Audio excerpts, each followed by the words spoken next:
Hello, everybody. We're going live here. Just got to do some shares and get some invites done. Hmm. Watching for everybody.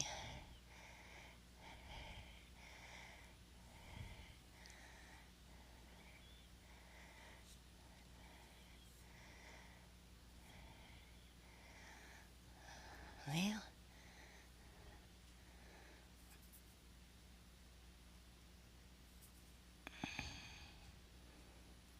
oh, here we go. People starting to show up now. Sure, I may have to turn the heat off. It's getting hot in here.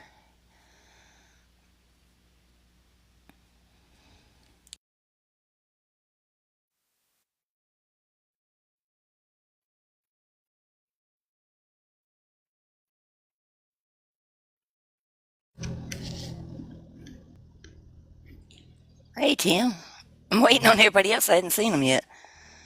Hey, can you hear me fine? Yeah, I hear you good. Oh, Cool. there's Sally. There you go. Lynn should be here any second. Yep. I'm just getting some food ready and I'm gonna go on mute for right now. My car is a little loud. Okay. Alrighty. Sounds good. Hey, Hey, how's it going? good. How are you? I'm doing good. I'm watching for everybody to come in the room. Yeah, I'm getting Oh, my there's Shannon. earbuds in.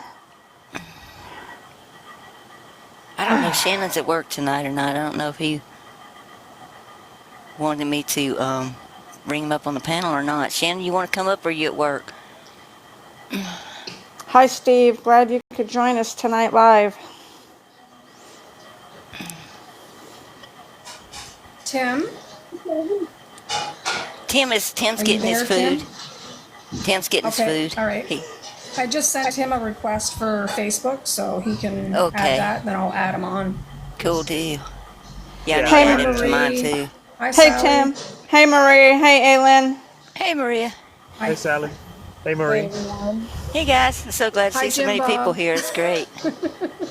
Yeah. Tim, did you get my request for Facebook?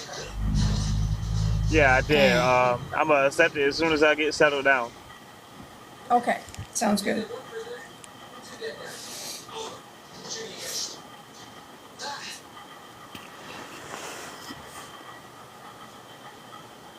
I think everybody will like this one tonight.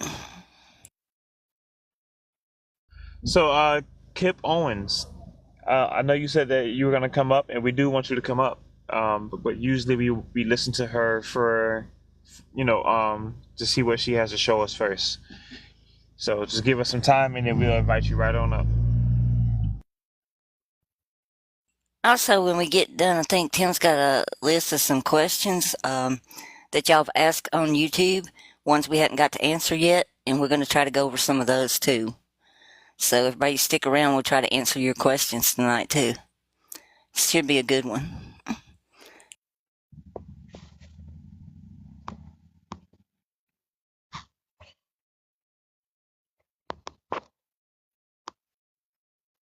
I always give it a couple minutes because it takes everybody a little while to get logged in once my little thing goes live. And it's been slow somehow. Like finding y'all, it's like it's delayed or something. I know you're in the room, but I can't hit the invite for you. It's like it's lagging or something. I hope they're not having trouble.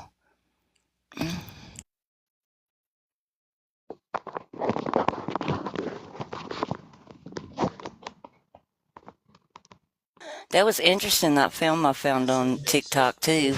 You know what? Because I didn't know who owned it or who was doing this or anything. Which was that? I posted it on the Discord channel because everybody keeps saying this was a China company, but it's not. It's an Oh, American right, company. right. About TikTok. Right, Yeah, okay, I remember seeing that now. it's Hi, based out of Shannon. the guy that owns it is Asian, but it's based out of California. Yeah, I saw that. That was interesting. I heard somebody talking about that like 2 weeks ago, and they were even saying that everybody thinks that China owns TikTok, and they don't. It's an American company. And I was surprised.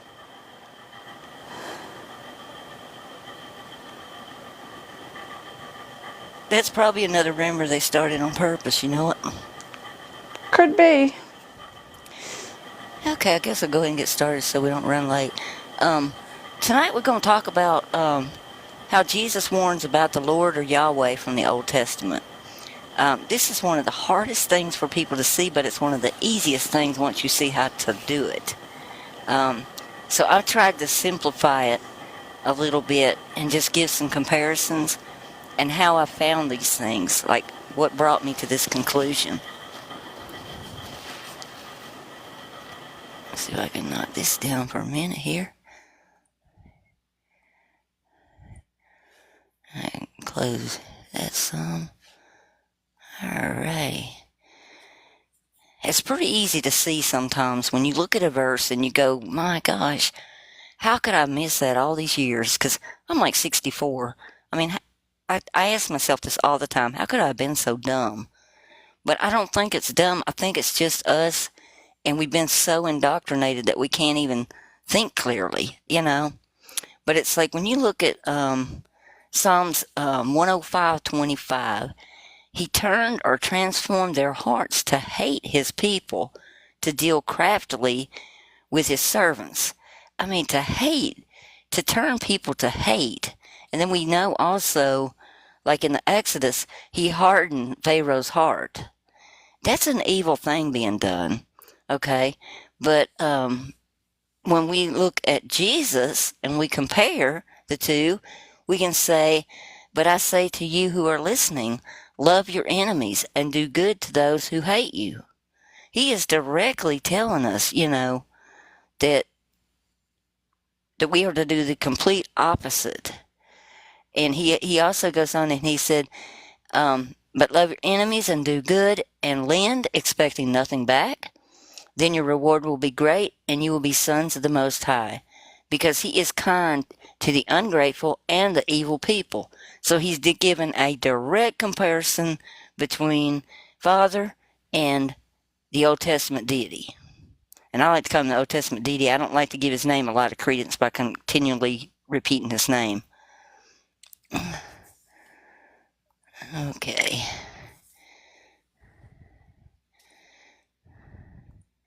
Here's another one. Okay. Matthew 5:44. But I say to you, love your enemies, bless those cursing you, do well to those hating you, and pray for those abusing and persecuting you. And then when you compare it to Psalm 17:38, I pursue my enemies, overtake them, and I will not return until I have destroyed them. I mean, it's just like it's so clear when you see it. But it takes us a little while to kind of put it together. Now, who did he exactly warn about? He actually spells it out for us in John 8:31 down through, I guess, about 46. I clipped some of the verses. I've been doing the one that. So Jesus said to the Jews, so we know who he's talking to. Oh, I might have to flip the thing for y'all so you can see it. Okay. He said he was a unaliver from the beginning, and he does not stand in the truth, because there's no truth in him. When he lies, he speaketh out of his own character, for he is a liar and the father of lies. And when you actually look at that word for beginning in Greek is Genesis. So he's telling us specifically that it starts in Genesis from the very beginning.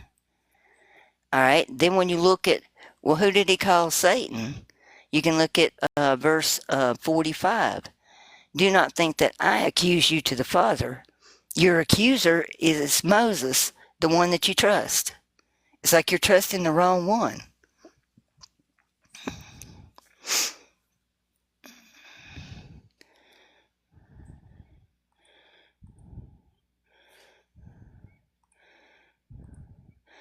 And this is kind of the insanity of what we have, you know.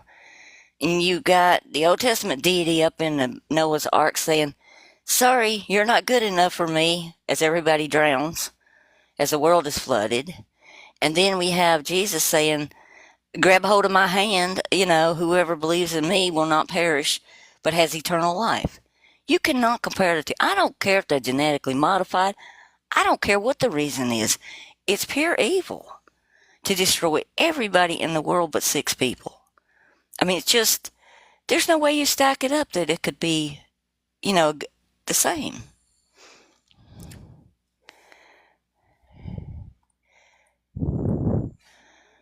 Okay. Here's another one. Whose voice do you hear and follow? Do you listen to the Old Testament deity or do you listen to Father's voice? It's like Matthew 5:34. But I say to you, not to swear. That means to swear an oath in Greek. At all, neither by heaven, because it is the throne of God. But then all through the Old Testament, you have the Old Testament deity, Yahweh, saying, Yahweh thy God, thou dost fear, and him thou dost serve, and by his name thou dost swear. So he wants you to swear an oath, and his oaths were blood oaths. They were sprinkling of blood and sacrificial and all kinds of evil. It's like there's no way to stack this up any different.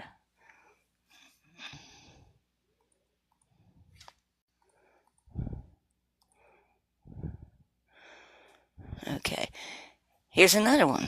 It's like you got 2 voices in your head. In American Indian things, they tell a story to children. And it's like you have 2 wolves inside of you. And the one that you feed is the one that's going to grow. The evil one or the good one. So you have to decide what wolf you're going to feed. Are you going to feed the good wolf or are you going to feed the bad wolf? And we know the good wolf would have to be Jesus. The bad wolf was the Old Testament deity because he says, an eye for an eye, a tooth for a tooth, a hand for a hand, a foot for a foot, a burning for a burning, a wound for a wound, and a stripe for a stripe. So whatever somebody does to you, just turn around and you do the exact same thing. And my mom always told me 2 wrongs don't make a right. And she studied the Bible and she believed the Old Testament deity was Father. Now, I don't know how she came to that conclusion, but she did. Because he said, resist the evil, but whoever shall slap you on the right cheek, turn to him also the other cheek. So that's kind of what we have to do. I think that wolves get a bad rap. They're just an animal. They're very shy. I used to train wolves for movies, and they're a lot smarter than dogs. You'd be surprised how smart they are. And they're very loving. They're very loyal. They mate for life. They take care of each other. So they got some good traits too.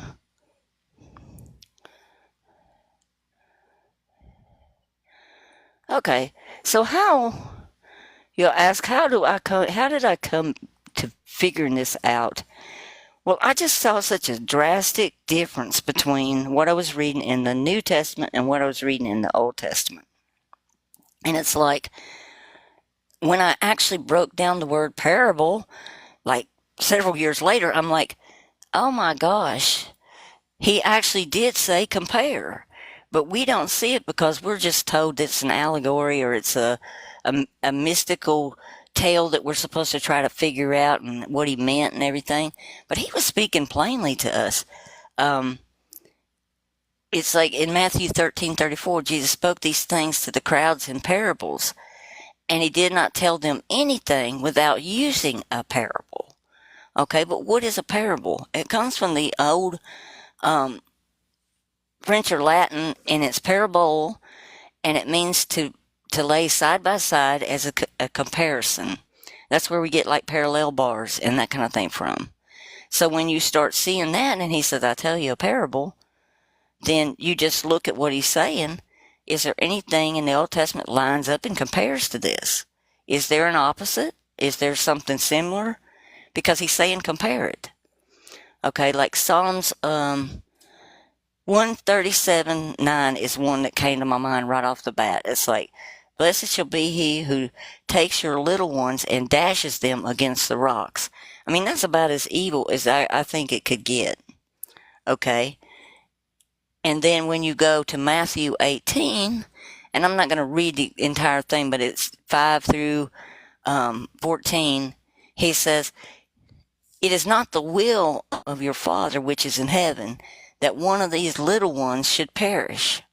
So he's directly comparing the actions of Yahweh and what he praises to the action of what Father in heaven looks at, what he thinks.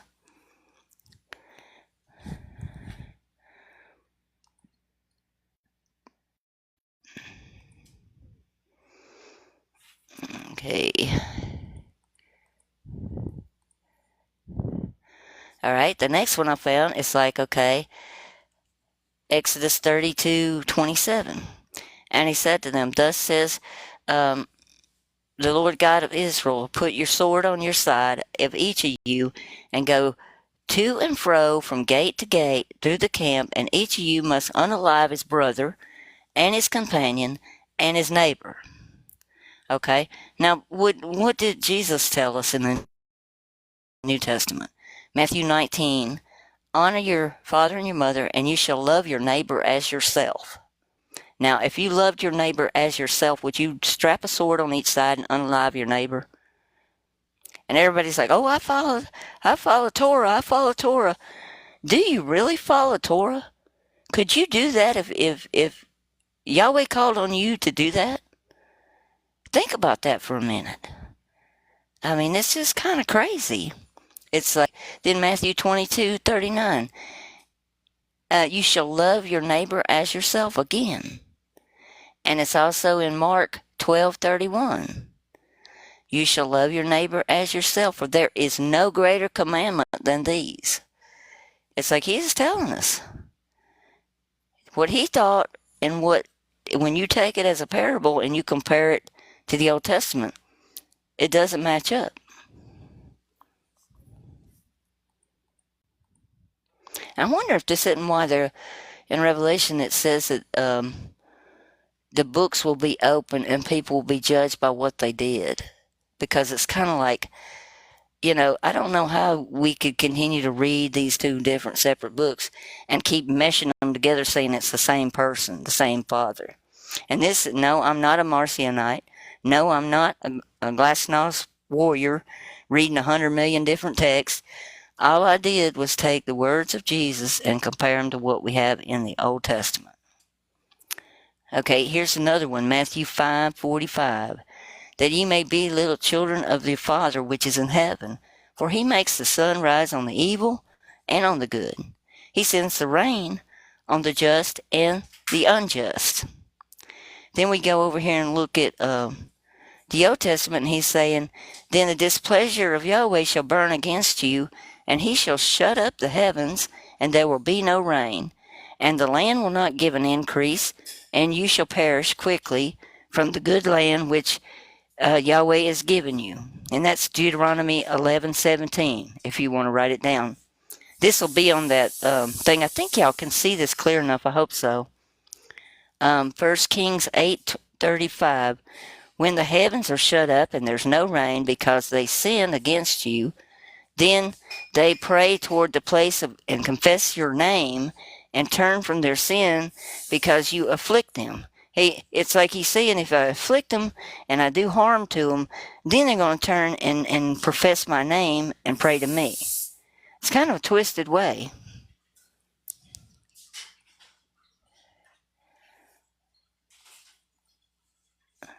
This one really hits home for me. It's like, I guess because I've had health problems and stuff, and I know a lot of other people that do.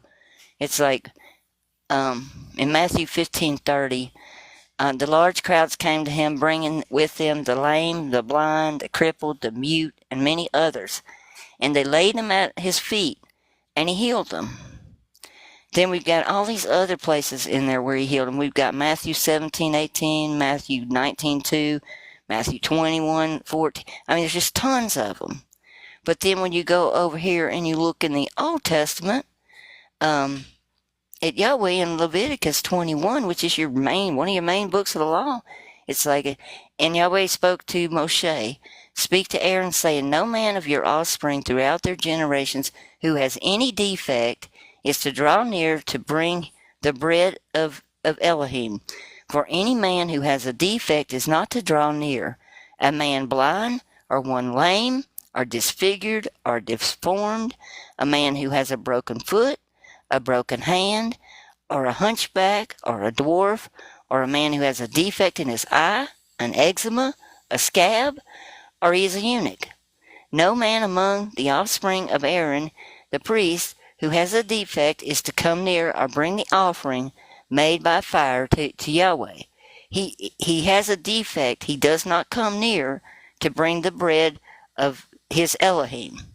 He does not eat the bread of his Elohim, both the most set apart and the set apart. Only he does go near the veil, approach the slaughter place, because he has a defect. He says it over and over, lest he profane my set apart place, for I am Yahweh who sets them apart. I mean, that's pretty awful when you think about it. Anybody sick, lame, yucky, they're not going to get any. He don't even want them near him.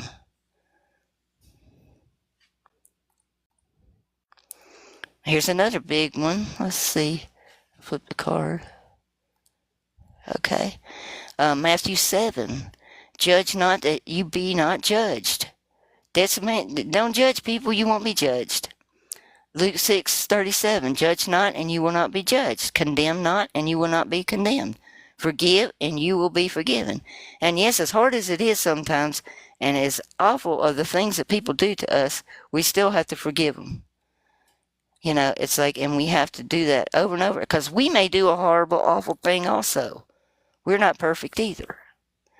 But then when you look at the Old Testament, you know, you got to keep all that. If you don't, then you're going to be tossed aside. But it says in Exodus 18:13, the next day Moses sat to judge the people, and the people stood around Moses from morning till evening. So they were judging all day long. It's kind of what we do here in the U.S. too. The judge sits on the bench, and everybody comes around, and they judge him. Leviticus 19:15. You shall do no injustice in court. You shall not be partial to the poor or defer the great, but in righteousness shall you judge your neighbor. So he says, judge not, and Yahweh says, judge everybody.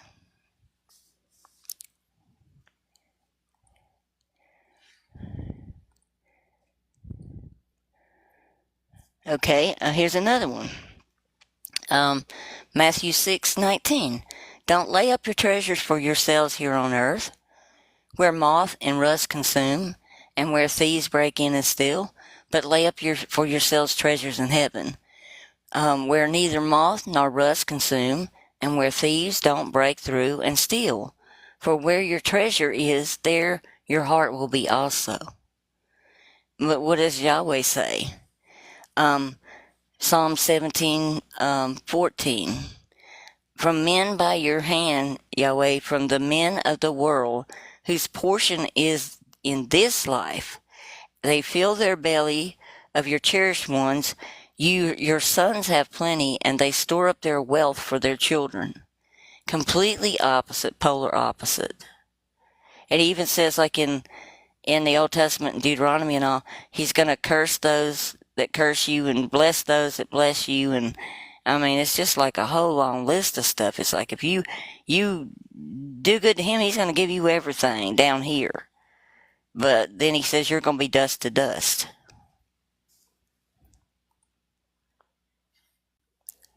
I'm going to do a couple more and then we'll quit and talk for a while. Exodus 27. You shall not take the name of Yahweh your Elohim in vain, for the Lord will not hold him guiltless who takes his name in vain. And then in Matthew 12:31, he says, wherefore I say to you, all manner of sin and blasphemy shall be forgiven unto men, but the blasphemy against the Holy Spirit shall not be forgiven unto men.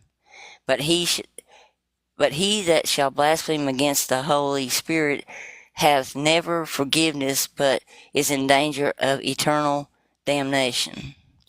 So that was the only one that Jesus gave as far as one sin that would make you unforgiven. Let's see. This is one more, and this shows you a different way that you can see stuff with this. It's like Numbers 21, 6. Yahweh sent fiery serpents among the people, and they bit the people, and many people of Israel died. Well, they were telling they missed the fish and all in Egypt. And then the parable from Jesus tells you exactly who this is, because he said, or if he asked for a fish, would give him a serpent. If then, being evil, know how to give good gifts unto your children, how much more shall your Father which is in heaven give good things unto them that ask? And he says in Luke 11:11, what father among you, if his son asks for a fish, would instead of a fish give him a serpent? So he's telling us the nature of the Father. Father's not going to do that to us. Well, I think, let me see. Yeah, we'll stop it right here and let people up, and we can talk about more about it if y'all want to, and see if anybody else has any questions or they feel differently and want to discuss it.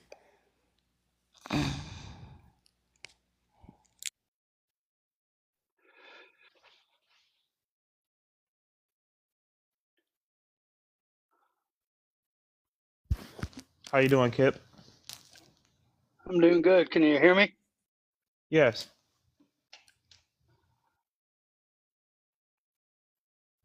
Did you have any questions? You can hear Yeah, we me? can. Yeah, we can hear you.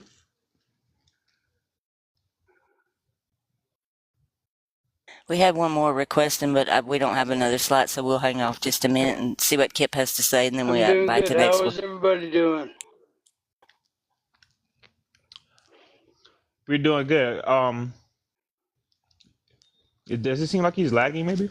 I don't know all the stuff, so forgive me. I'm not new to not new to this. I've been here. Your connection is like really choppy, and you got stuff going on in the background too. Yeah, I was trying to hear him, and it's hard.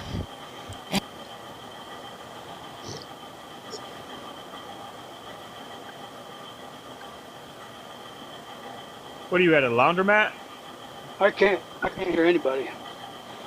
We can't hear you very well either. You're breaking up quite a bit. Yeah, and your background is real noisy. It's probably why you can't hear us.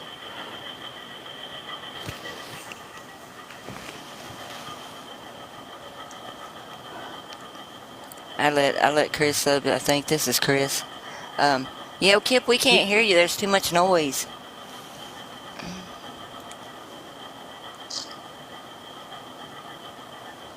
Okay. Perhaps we should mute. Oh, nope. Well, is that Sally? Is that yours? That's making noise? Maybe I'll cut it. Yep, that's what that was. Yeah, Okay. it was. Okay, I thought it was Kip's. Well, you got a question, Kip? Oh, guys, I think you guys were here having a hard time hearing me.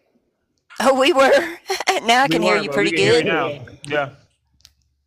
Okay. No, I'm grateful to be here. You guys don't know how long I've been. I felt like uh, it's been a long road, and I'm just very grateful to be here and be with like-minded people. Well, thank you. We appreciate that. No, oh, geez, I don't even know where to start. I'd probably take up all your time, but if you guys like hearing things that bring hope into your life, just like hearing a good Oh, message. I mean, that's yes, what that's what I definitely. have. That's what I have. And if you got time to hear me, I'll take a little bit of your time. I've sat by the sidelines. I've listened to each and every one of you every time. I've listened to artists. I've listened to Tim, listened to Vic, listened to Nathan, to Sally. The list goes on. I've listened to everybody, and I'm grateful to hear it. It's like it's emotional because it's my life. Okay. Has anybody got scriptures right handy, and I could give you a verse to look up, and I'll tell you where my life starts? If somebody look up Deuteronomy 23:2. 23 2. Yeah. 23 2. You get in a version that makes sense here. Okay. All right. Oh yeah, the one on the bastard shall not enter into the congregation of the Lord. Even Yeah. to the 10th generation shall they not enter into the congregation of the Lord. I had Yeah. forgot about that verse. That's an awful one. Okay, let me Yeah, I would. give you a story of hope. Okay. According to the My church, little I'm damned. my little brother, brother from another mother, I say he is, and it's true, but I'll fill things in here as I go. He's right now just got out of prison. I haven't talked to him in 8 years. The last time I talked to him about Father's Day was the first time in, like I said, about 8 years, but he's been reading the Bible. He's adopted. His birth mother, his mother, as a child, giving birth to a child, she was 13. Most likely I don't know if it was a rape or what, but that's my brother. Our Okay. family, we welcomed in, he's always been my little brother.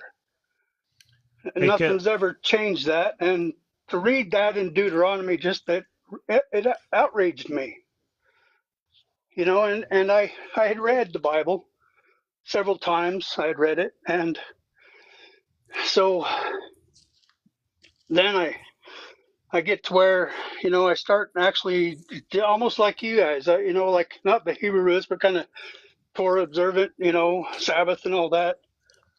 And my life went from a wreck to, I feel like a worse wreck.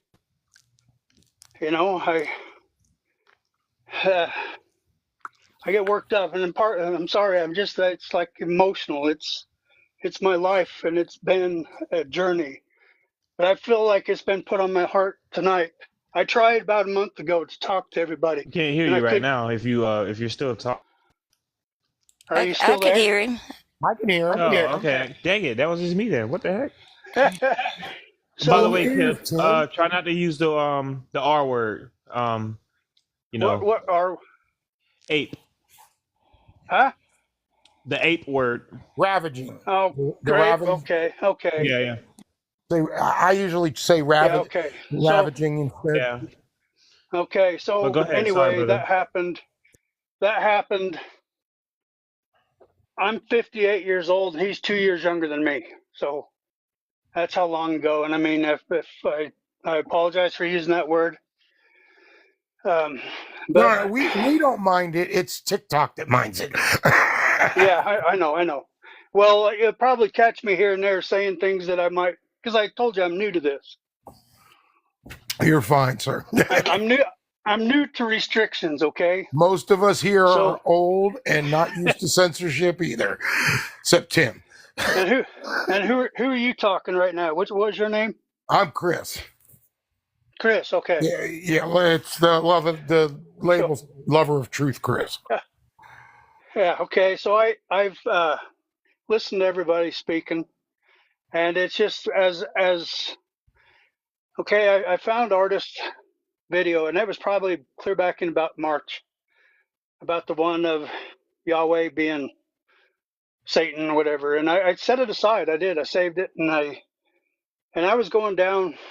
My path was I was kind of I honestly I would be a defender because I did. I defended Paul. And the one thing I think with people, as each and every one of us come to the table with different things, different pieces of the puzzle, different stories, it's like I spent years reading and studying, reading and learning, and I did. I even on social media, if somebody talked out about Paul, it's like I defended because that's truly what I thought was truth at the time. But I also got to the point where I thought, if there's one thing that takes Paul out of the equation, it's going to take a bunch of them down, and that's and it's the Christ word. Okay, when I started reading that, and I went right out and got me a Greek, the interlinear, like artist talked about, and I read it for myself. I pulled it up on the Bible Hub on my phone, but I wanted it in a book in my hands, and there it was. It's not to many will come in my name and say that I am the Christ and deceive many. And I started reading it, and it's like, so that one word, and then taking the word not out of the equation. You take that word out and it makes him the Christ. And everybody has followed that. Okay, and that's where everybody's going with it. And I can see it, because it's like when people say you can, not being able to see the forest through the trees. Well, you can't see the prison through the bars, Right. because this is exactly what it is. It's the construct. And it was put heavy on my heart also to find truth about the 501c3. And I don't know if I should say that word, but anyway, if the 501c3 churches. Yeah. Yeah, Okay. we don't have that in this group. Oh no. Okay. No, what I'm saying is to research it. To research it. I'm not saying anything. That's what I was led down that path to learn about it, because that's what all the churches are. And once a church signs over to that, They're the members, owned by the state. they're owned. Yeah, they become property. They become property of the state. Yep. The members do, right along with the church. Yep. Yeah, and Jesus said, "You receive without paying, so give without receiving." Exactly. Yeah. Mm-hmm. So my story is I'm in Utah. I didn't want to say that, but that's where I'm at.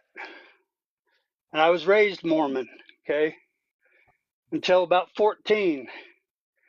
And it was like at 14, I don't know where I got the courage at and from, because I stood up to my parents and I said, no more, I'm not going again. And as I picked myself up off the ground, every Sunday from there on, I got grounded for months. And I was done with it. It's like, and I still have neighbors and family that still go and they do their rituals, they pay their tithing, and they're lost. It's so you can see this prison concept, you can see the construct of it, and it's sad. It is, because these people, well, they're really my family, my mom's side of the family. If anybody knows about the Mormons, I mean, my mom's great great grandfather came over here across the plains with Brigham Young that settled Utah. And that's where that family, they hang their pride on that. And they're as brainwashed as anything I've ever seen, and it's sad. So when I talk about my little brother, yeah, it's like during his time in prison, he's been in there multiple times throughout his life, and he's finally realizing, and I haven't had any contact with him, but almost in the same time, 8 years ago, we both started with no contact whatsoever. I haven't talked to him until just this recent Father's Day, but we were both starting to read the Bible. We were both starting to, something waking up in us. I don't know what it is, but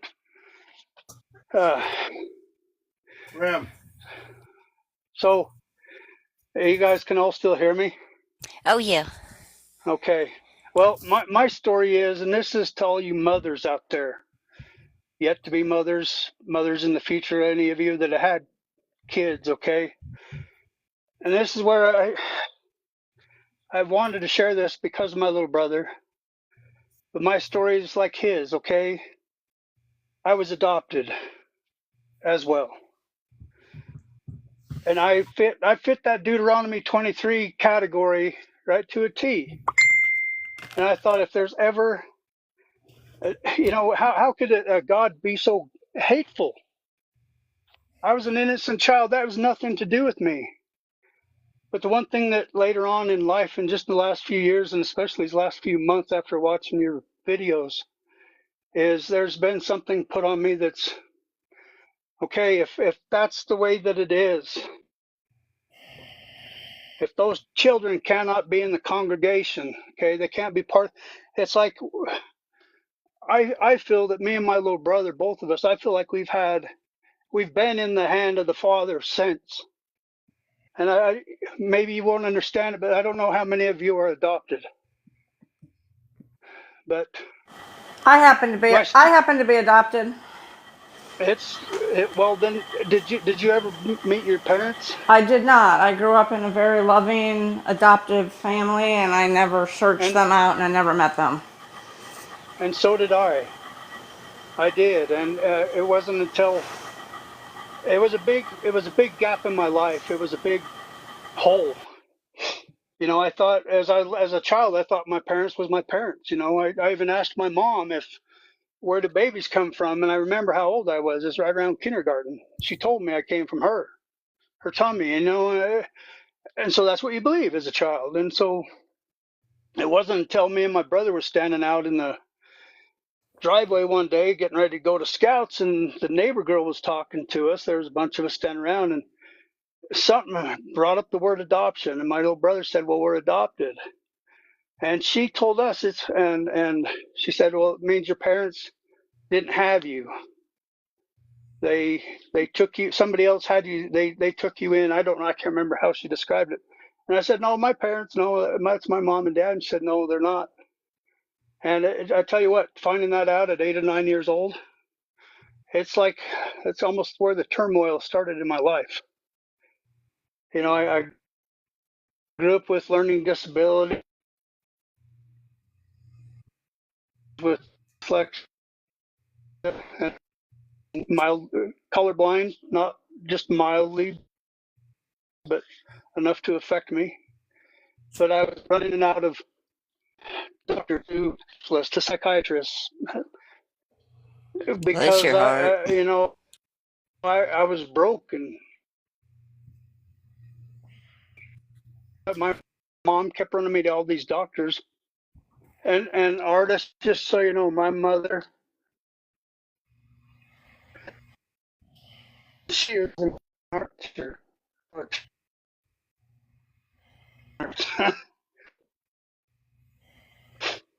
And Is it me or is he breaking up a He's lot No, right breaking he's now? up a lot now. He's breaking up a bit now. Yeah. breaking up a little bit, Kip. you could make, if you could look at in the abyss, people. I was a bottom eater. I was at the bottom of it. That's where I lived my entire life until. Hey, Kip. But Can you hear me? it's Yeah, I can barely it's hear him now. I can only catch like one word out of far each sentence. time. It's like I spoke to other people, especially this. So I'm just. You guys still hear me? No, you're breaking Barely, up real no. bad, Kip. Or am I cutting out? I'm sorry. I mean, you sound better now. Don't be I don't know sorry. if you're moving or something, but you sound better right now. Yeah, you do. I just wanted to let you know, Kip, I am so touched by hearing your testimony.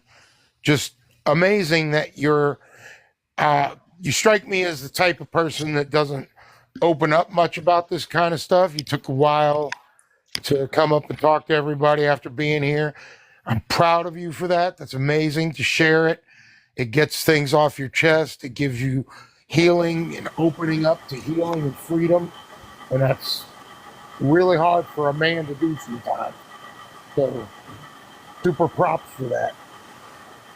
Oh, yeah. I think he was having connection issues though. That's Yeah. it. Just dropped him. Uh, We'll watch for him. He might show right back up. Yeah.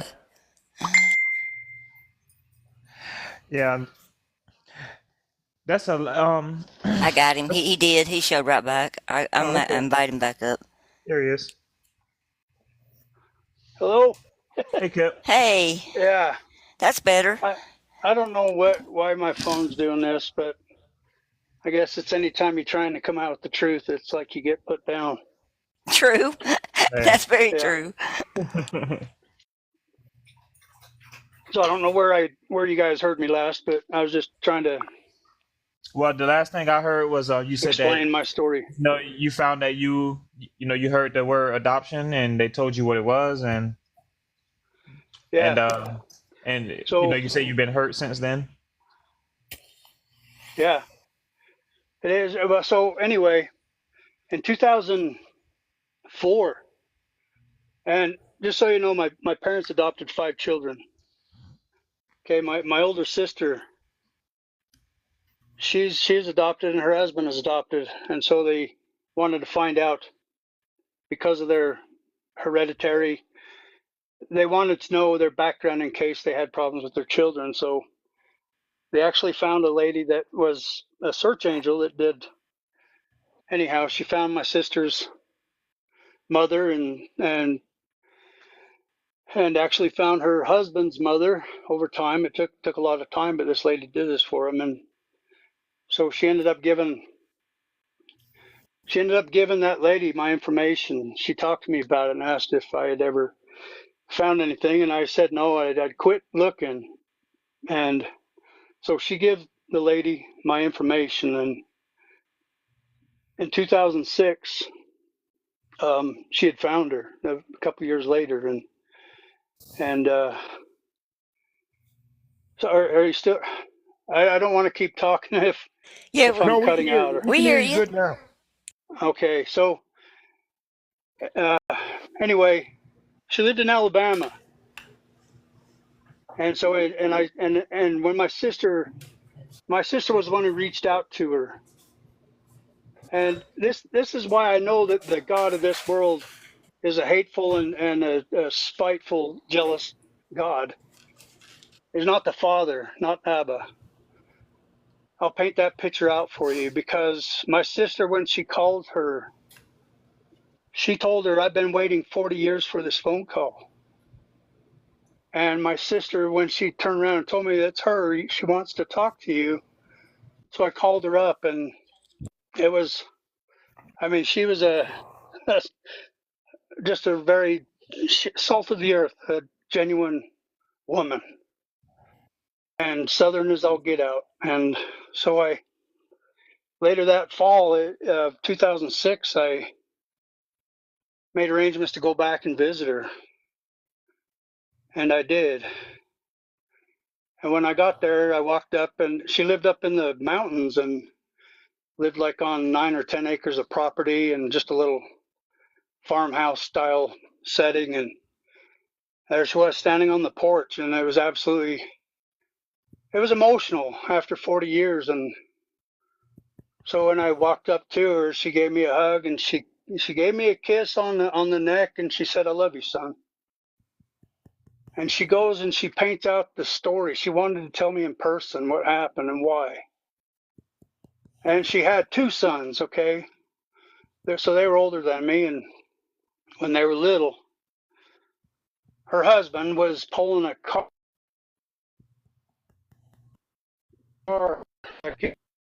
in a field, pulling an old abandoned car out with a tractor. And it caught something, a stump or a rock or something, and it caused the tractor to flip over backwards. And it crushed him in between the tractor and the car, right in front of his boys. So, anyway, so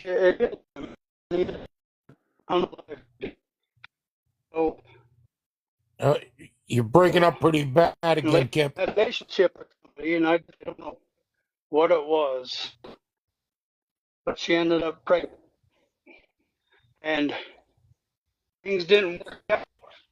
I guess, or however it happened, I don't know, but that's where I came from. And she cared, and she told me. She goes, I love you so much. I wanted a better life for you, and I knew I couldn't give to you.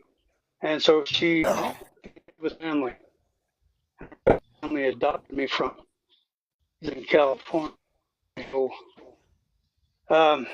so when I came back from Alabama a few days later, my entire life, everything had Kip, fallen apart, you're breaking up on us pretty good. and I was an alcoholic.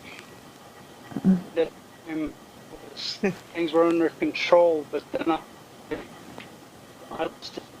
And It's like I can so I just wonder if hear he's them just driving. enough to not May, interrupt, you know. But Yeah. it's if anybody could look at the calendar, 13th of 2007, tell me what day that was. I went back a couple days before that, like the 10th of May, I went back to Alabama because they called and she was sick and she wasn't gonna make it. So I went back. You guys hear me, can't you? No, you're breaking it really barely. We're bad. having Yeah, it's really bad right now. I wonder if he's are you driving, Kip?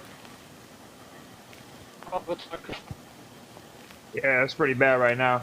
we're not hearing you at all, brother. Yeah, you might have to give it a second again, Kip. Might have to go down and come back up again. That worked pretty good last time. Yeah, give it a try.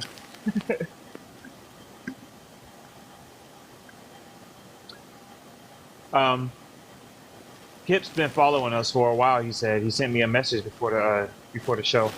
Oh, wow. Said I he was re- excited to come up. I remember him That's from about awesome. a month ago. He had sent me a message and he said, "Hey, I have a message of hope to share." And he tried to come up on the panel then, and I don't know if he didn't have enough followers, but we couldn't get him up. So That's exactly what he said. He said he couldn't go up last time, and he said it was about a yeah, month ago. I was kind of skeptical of all the nonsense going on. I'm like, who is this? You know? We're getting him back up here again. There he is. Hey, Kip. Hey, so where did I leave off this time? Oh man. Um, So We had been losing you for a little bit there. just leave off where you were, cause I think we got you. It's just that it was hard to understand you, but we were getting pieces and bits of it. You were the last thing I remember was asking about a movie. That's a move, the last thing I caught. a movie. I think you said movie from 2007, something from Oh, 2007. 2007. I went back to Alabama because she was sick, and so I flew back on like the 10th, and she was already then on hospice. She had days. I didn't know it until later, but I so the first time I went out there, the oldest son, my oldest half brother, wasn't there. This time he was. So um, we we all got to meet, and it was sad to see, and it was hard because it's something that I'd looked for all my life. That ever since I found out about being adopted, and so we had. So anyway, Mother's Day. That was Mother's Day, the 13th. It was also her birthday. Okay, and so we had pictures taken and all, and I didn't see it until actually it was about 20 years later when I'd lost my camera in the divorce before, and so when I went back to Alabama the second time, I didn't have a camera.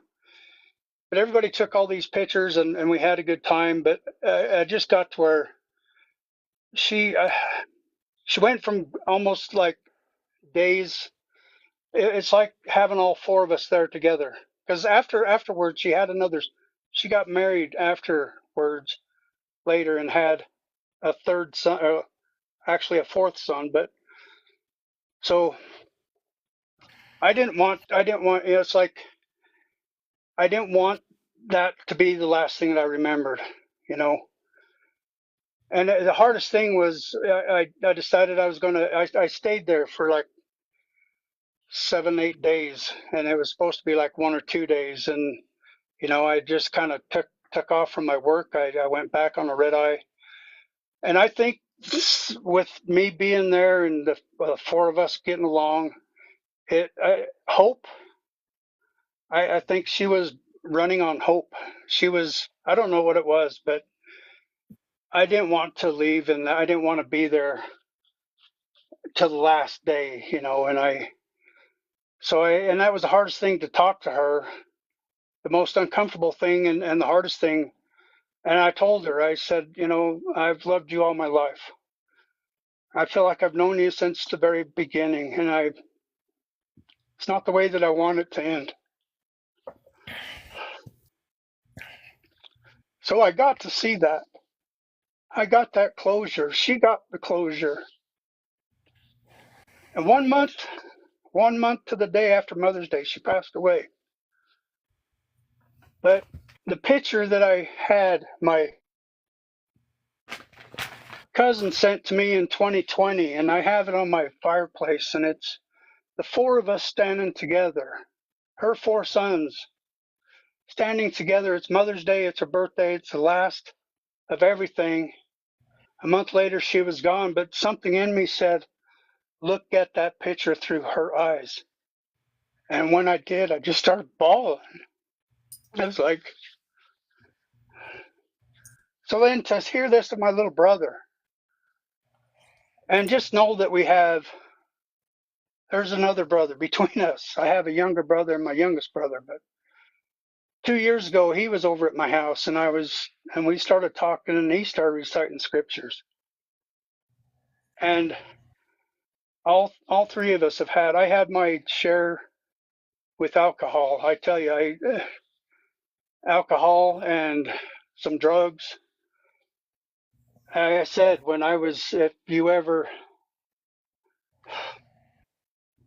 if anybody here ever has anybody that doubts, or if anybody is in doubt of the Father, believe me, I believe that I've seen this in order for this day and age, right here today, at this time, today, to tell you all without any shadow of a doubt that if I can be saved, this is what I felt. It was like I've been in his hand. I've been there.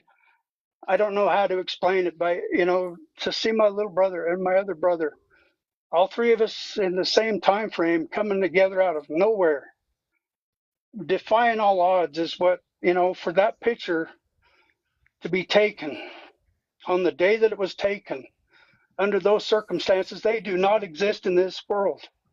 They don't. There's not odds that you could say, the odds of that ever happening again, because that'll never happen again. And I feel like everything that I did in life was to the excess.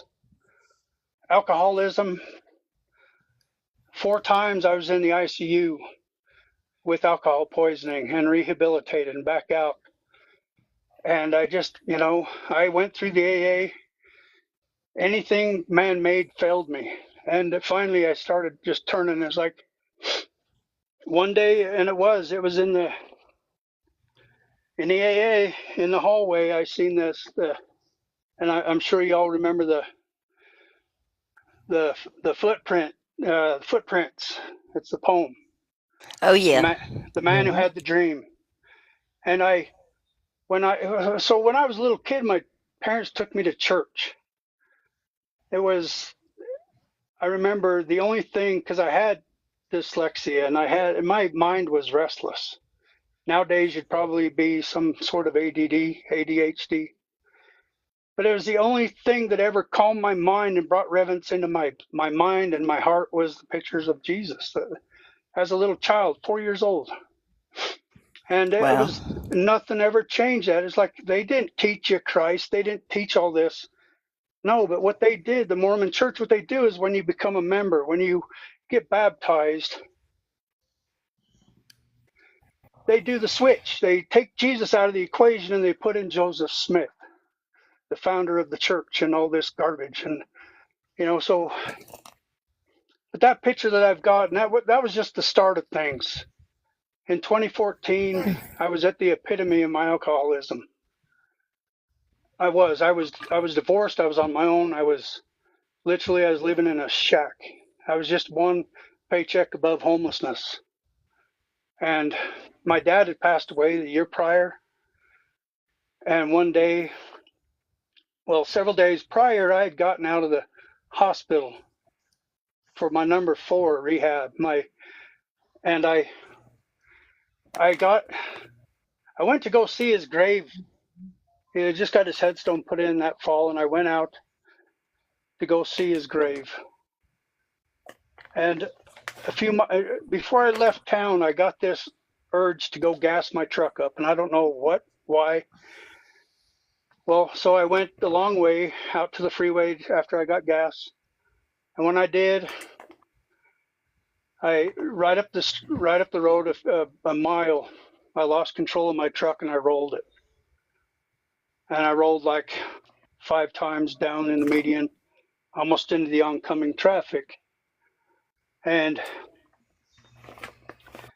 I ended up in the hospital with blood on the brain. I was in ICU. But the thing is, I drank the night before. Even after getting out of rehab, this is the way my life was. It was in the excess of everything. And so when I talk about sin and talk about forgiveness, that's what's happened in my life, was the forgiveness that I felt. And it's beyond anything I've ever felt in my life before.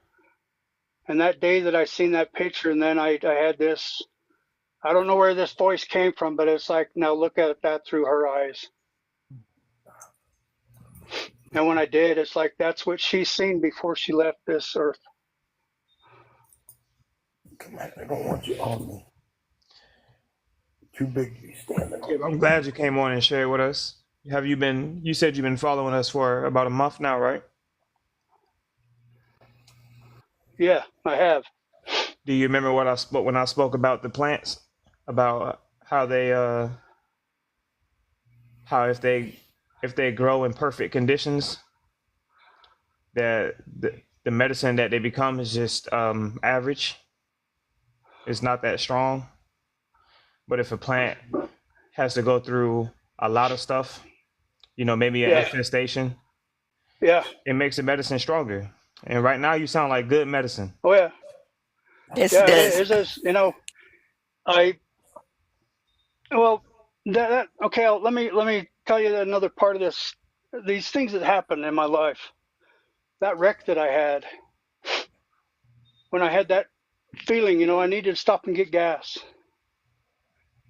Okay, the 2 guys that were right behind me, that they had been up in the mountains here in Utah snowmobiling, and they were coming home, and it put me directly in front of them. And these men were both, I knew them both. I knew one really well, but they were both like EMTs, first responders. It put me directly in front of them. They were the first ones that approached. They helped me. And then that night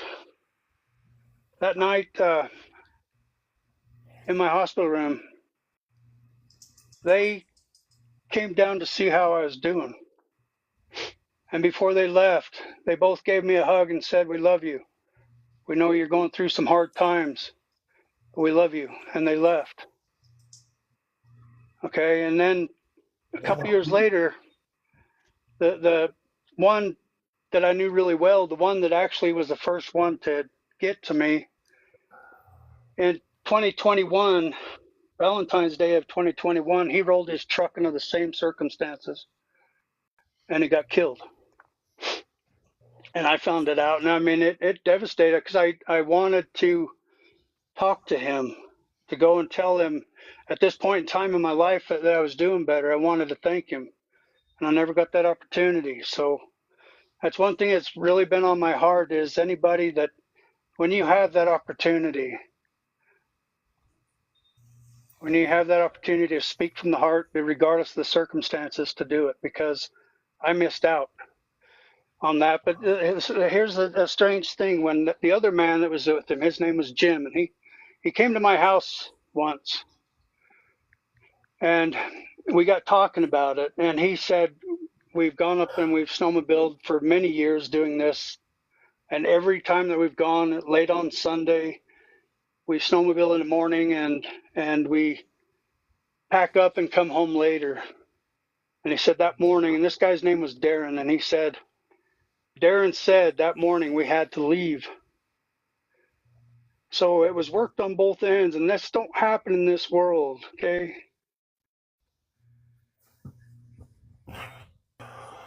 To a God that hates people and a God that, you know, that's no, this is what this is to me Losing him again. has done. I Yeah. know. Them by put them directly behind the gas and put me directly in front of it. They give us a good 5 minutes, and then he starts breaking up. Yeah. Do your Yeah, routine, brother. yeah, It's all right. That said, we've got to leave. Kip, if you can hear us, drop back out and come back in again. They did put them right. Can you hear us, Kip? Come, drop back out and come back in again. You're breaking up again.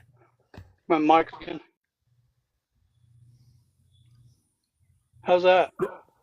That's better. Can you hear me? Yeah, now we can hear you. Yeah, I hear you now. Yeah, I don't know why. I don't know why it keeps cutting out. But you know this. So I got to keep going because this it didn't stop in 2017. Okay, that was 2014 when I had that wreck. 2017, I had a motorcycle wreck up in the mountains, heading up a mountain road. Ended up with a shattered left arm, and I was in the ICU for 5 days. And it put a damper on my working, on my capabilities. And so it's like 6 months later that it messed up my left side. It never healed. And 6 months later, I ended up in the middle of the night in my bed. I had a stroke and it took my right side. So here, the thing is, what happened to me when I had my stroke is it bled in my head. So there's this feeling of, you know, I didn't panic. I didn't get up. I just laid back and I actually went to sleep until the morning. But when I got up and I knew what was going on, so then my wife during the night asked if she wanted me to take me to the hospital. I said no, I just need to lay down. And so I went back to sleep, going against everything that everybody, you know, things that you shouldn't do. You should seek medical attention. But if I would have freaked out and got my blood pressure up, it could have been much, much worse. It could have been fatal. So I just did as I felt, you know, just I relaxed and I actually slept. And then when I woke up in the morning, I ended up trying to get out of bed and I collapsed. And I said, okay, now take me to the hospital. And she did. And I was in the hospital for a day. But that night, they, you know, after she went home, they brought me my food out. And here's my left arm broken, still not working, and my right arm is now paralyzed. That was the moment of humility, that bringing me down. You know, it's like I was at a point of need that I never felt before. And after that, it just kind of turned me to start reading the Bible, and I did. And I always wanted to teach. I wanted to help people. And it's like, honestly, this is where I've ended up after all this time, wanting to talk with like-minded people. It's here I am.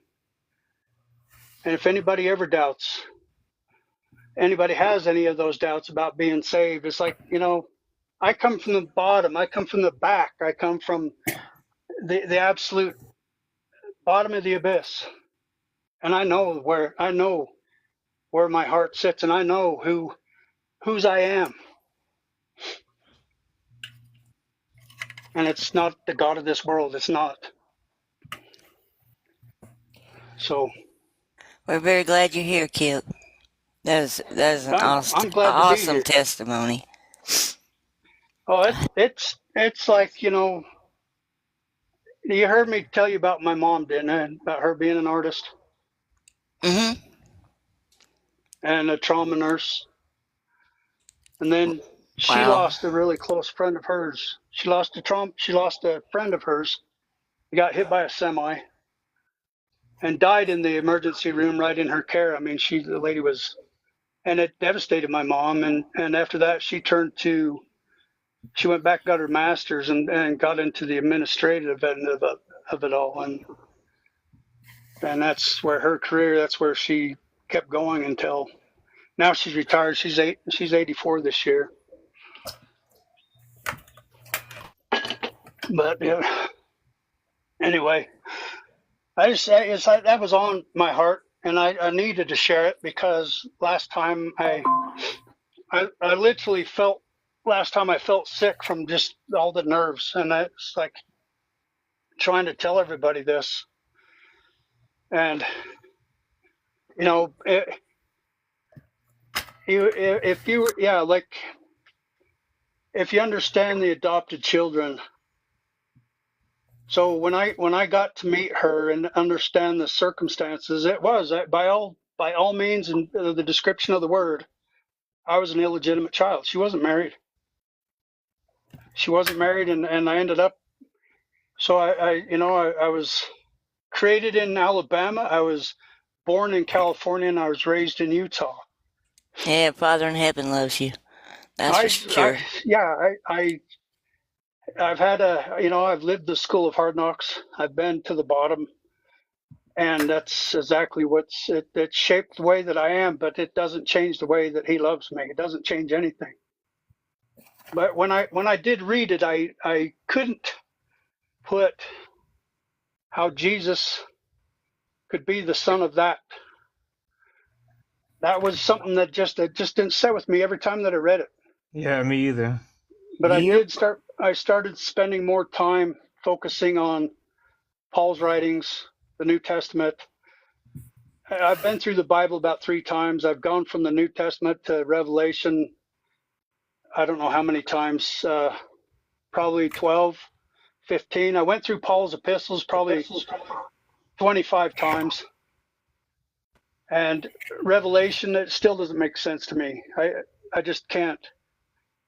The thing that with me is Well, what you got to being remember about dyslexic. Revelation, brother, Huh? what you have to remember about Revelation Yeah. is almost every time that our Bibles say Jesus is doing something in Revelation, the original Uh-huh. text says it's Yahweh doing it. So if you read it with Okay. that lens and replace everywhere that says God does this and Jesus does this with Yahweh, you don't even have to read the original text. Well, they call him Hashem, but look at it with that lens and you'll get a whole nother Yeah. outlook. All that wrath, Well, all that judgment, every name that is used in the original Hebrew and Greek is the name for Yahweh. It's yeah. not Jesus doing any of that Yeah. stuff. Yeah. So Yeah. Revelation is kind of like a warning to us. Hey, this is what this guy's going to do to you. Right. So, so do you guys, when you read it, do you see like so when I was reading Paul's epistles and I was even defending him, saying, no, he was given something that was hidden from before the world started, blah, blah, blah. But you start seeing when you're in that realm, you start seeing just the other side. It's like, okay, this is good, that's evil. But on this now, with knowing Barabbas, Jesus Barabbas, and then to me, I went from a narrow path then, thinking I was on the narrow path because here I am surrounded by Mormons. This state is founded by them, and if it's not Mormons, it's Catholics. If it's not, then it's Jehovah's Witness or Protestant. There's everything under the sun here, but dominantly Mormon. My entire family, my mom's side of the family, Mormon. My dad's side of the family, Mormon. So I felt like I was on this narrow path, and now Now that narrow path that I was on with Paul that's a mile wide now. Now I feel like I'm standing on a tightrope. That's the narrow path. It Yep. is. I now I The red see. letters are really the narrow path. Yeah, it is. But Everything now I else see that is it trash. it's really like the Until the you have the lesser enemy's playbook.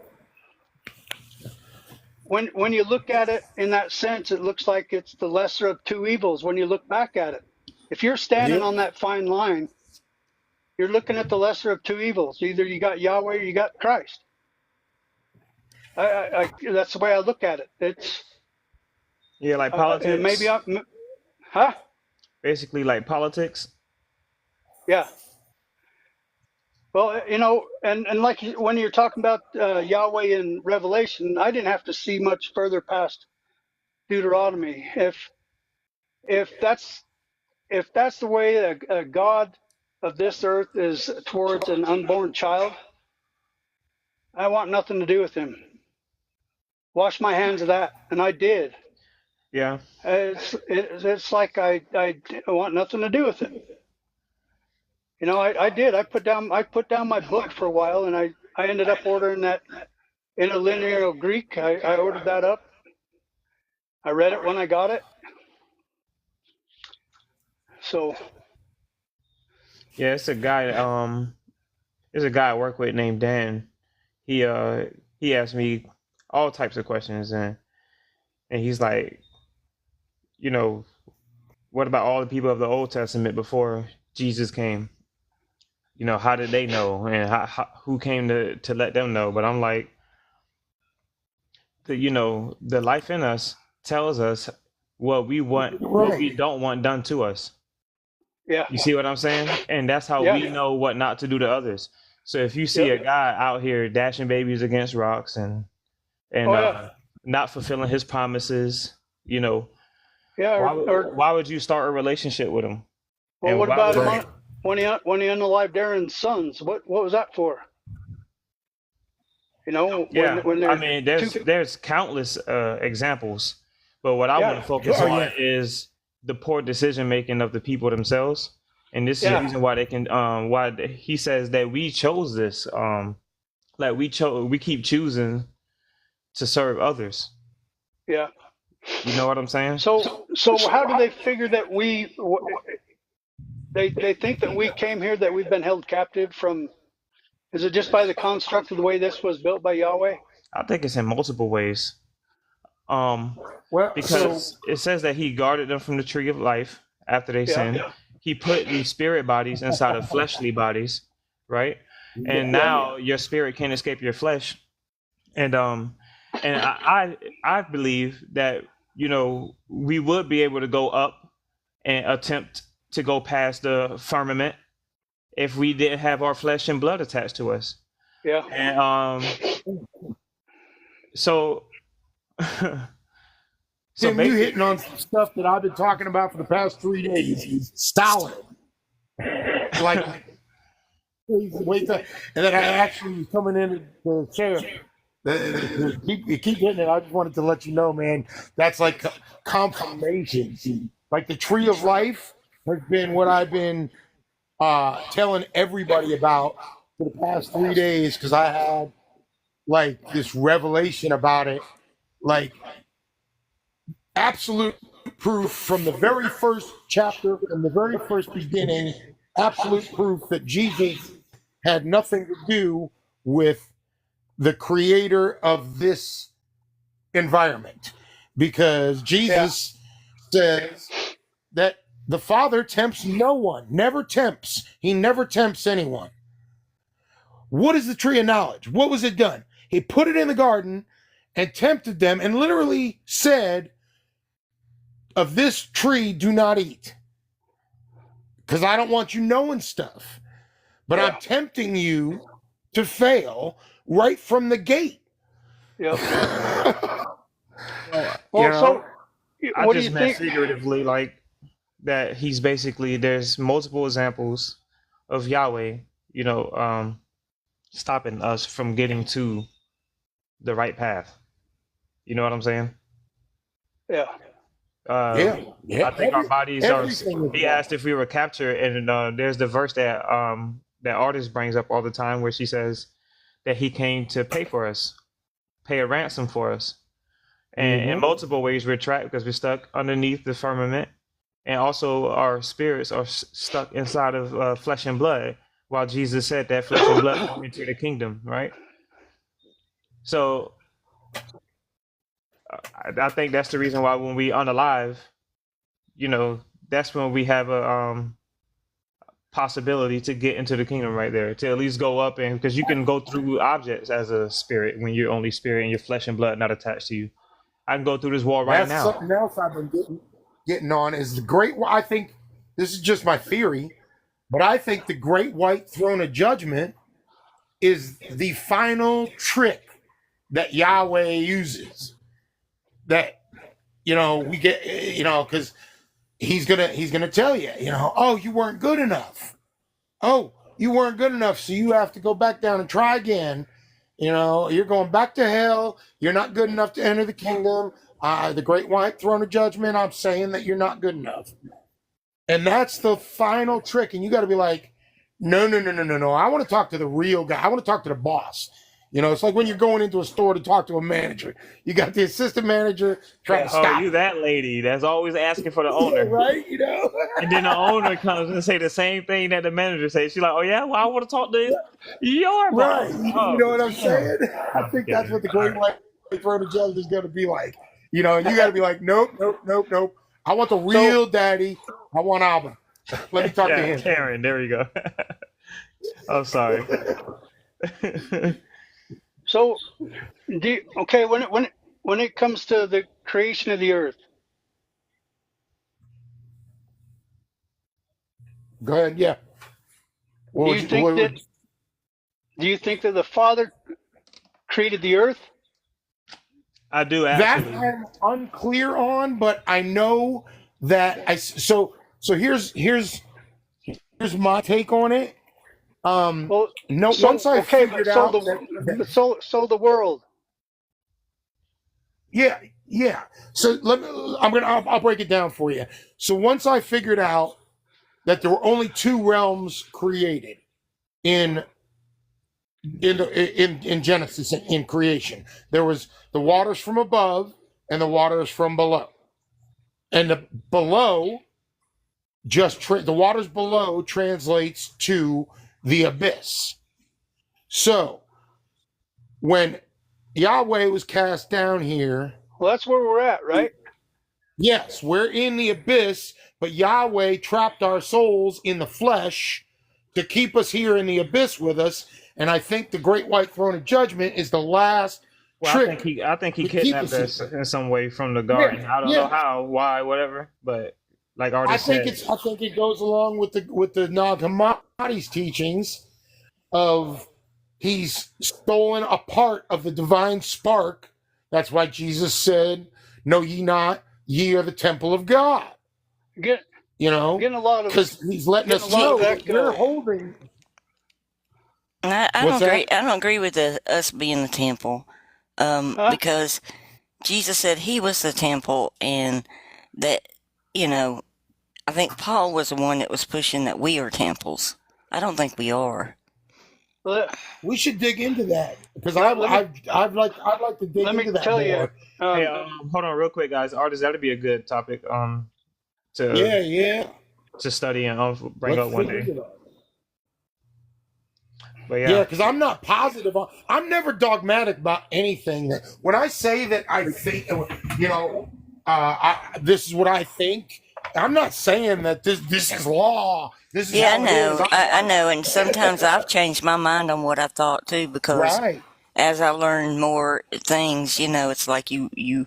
That's why I brought it up, because I've tried to separate what Paul says from what Jesus said, Yeah, I because can't even remember if Paul wrote that or Jesus. I can't remember. Jesus said his body was the temple, and then Yeah, Paul I knew turns it that. around and says we're the temple. Oh wow! Is that? So it's kind of Oh, a weird thing there. that's yeah, we Yeah, should. yeah. it's And something that's why I something we brought. need to I didn't look know. into for sure. Yeah, definitely. Yeah, You know. definitely, definitely. But Kip, when you asked about the creation of the world, I just want because I Oh agree. yeah. I don't want to get too far away, so I'm asking like uh what makes you want to like what is it referring? You just it was just a random question or was it going somewhere? I think he wanted to know if Yahweh created this world, which I started to explain, and then I got off track. Sorry, I'm terrible about that. But yes, Yahweh created this world after he was. See, I think the separation of the waters from above and the waters below was putting Yahweh here, because it says that the Ruach HaKodesh, the spirit of the Ruach HaKodesh, hovered above the waters, and then the creation happened. Yeah, then So it says, "Let there be what? light," and then light came to Right, be. and I'm yeah. here So right now then on it, and then right I there it think says Yahweh He created separated the all of light this, from the what, the darkness. 6 days. The 6 day thing we get. That's Yahweh. Once he was cast down here, then I think he was hovering above the waters, and he's like, you know what? I need to I kidnap these disagree with that souls one, and Chris. trap them down here with me because I'm lonely. So, Chris, Yeah, yeah. You said Yahweh did the 1 through 6 days. I believe so, because I think so. The way I put it together that way, the reason I think that is when you I don't know if you guys are flat earthers or not. We've never really discussed that, but when you know that the firmament is still holding the sun, the moon, and stars, so we don't know how thick the firmament is, right? So there's who is it, the artist you might know, who is it that talks about Yeah, the 7 layers of heaven? Is that Paul or Enoch? I can't remember which one it was. But I think I both of them think talk Enoch. about layers. I think Enoch and Yeah, Paul. yeah. So I well, think, but I think the answer so to this is Enoch. I simple think one of because them. in John it says the Word made everything, right? Right. So Yes. and nothing was made that wasn't made through the Word. And if you notice in Genesis 1, the Word, everything is made through voice, through sound. Right. Let there Yeah. be, let there be, let there be. In Genesis 2, Yahweh is molding and creating from what was already created when he created man. He formed him with the dust of the ground. That means the dust of the ground was already there. Even in Genesis 1, it says that um the water, hold on, where is it? And the earth came to be formless and empty, and darkness was on the face. So it wasn't shaped. It was just here, like an empty canvas. And then Yahweh or the Lord, whatever, made man through his hands. Now there's the important thing to remember, because we can get off track for too long going down the road that we don't know fully where we're going yet. We don't know if there's a dead end sign down there somewhere, because there's a lie somewhere in there, because it says that he was a liar from the Genesis. So he's lying about something, at least something, let alone some things in there. But I was only asking because I thought that I didn't know if he was trying to get to a certain point. You know what I'm saying? And I didn't want to go too far away before we got to it. Yeah. Because yeah, because we don't want to get too far off track, but and we do want to answer other questions people may have.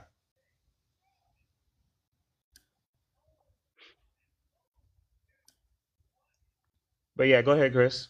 If you wanted to, or if Kip, if you had another question. No, I'm just trying to figure out, about the earth, and then I believe that the earth and the creation of earth and the creation of the world are two different things. The world, the construct of it, social, the social, the human, the The shape, experience, you know. yeah, the shape and how we run it. Yeah, that's all. That's all Well, I Yahweh. mean, not necessarily the shape, but the construct of it. I mean, yeah, take something that, because I think like the Father, I think, I believe that's where the earth was created. because how could Yahweh be so hateful? I mean, how can that be formed by somebody that's a destroyer? I think if it was something that was here, it's already created, and at one time, and it still is. It does still have beauty in it. The things that are going away in it is are pushing. They're pushing the Father out of it. They're pushing God out of the equation. They're pushing love out of the equation. Yeah, man You makes know, some pretty impressive stuff, but when I look at the things that was made only in Genesis 1, like he put the sun, the moon, the stars in the skies to tell for times and seasons, and you yeah, look up in the night sky and see that. I mean, what's gonna top that? Or you just look at the landscape of how the river meets the forest, and then the forest and the tree line meet the sky. You see what I'm saying? And then the yeah, sky changed yeah, colors. It's just like, dang. yeah, yeah, Yeah, yeah. that's And what I was saying with form when I was telling Tim the formless and void. The original words for formless and void are tovu Yahoo, I think, yeah, and actually translate back to empty and barren. So the earth was already here when Yahweh got here. It had already right. been here, and that's what I But who? think.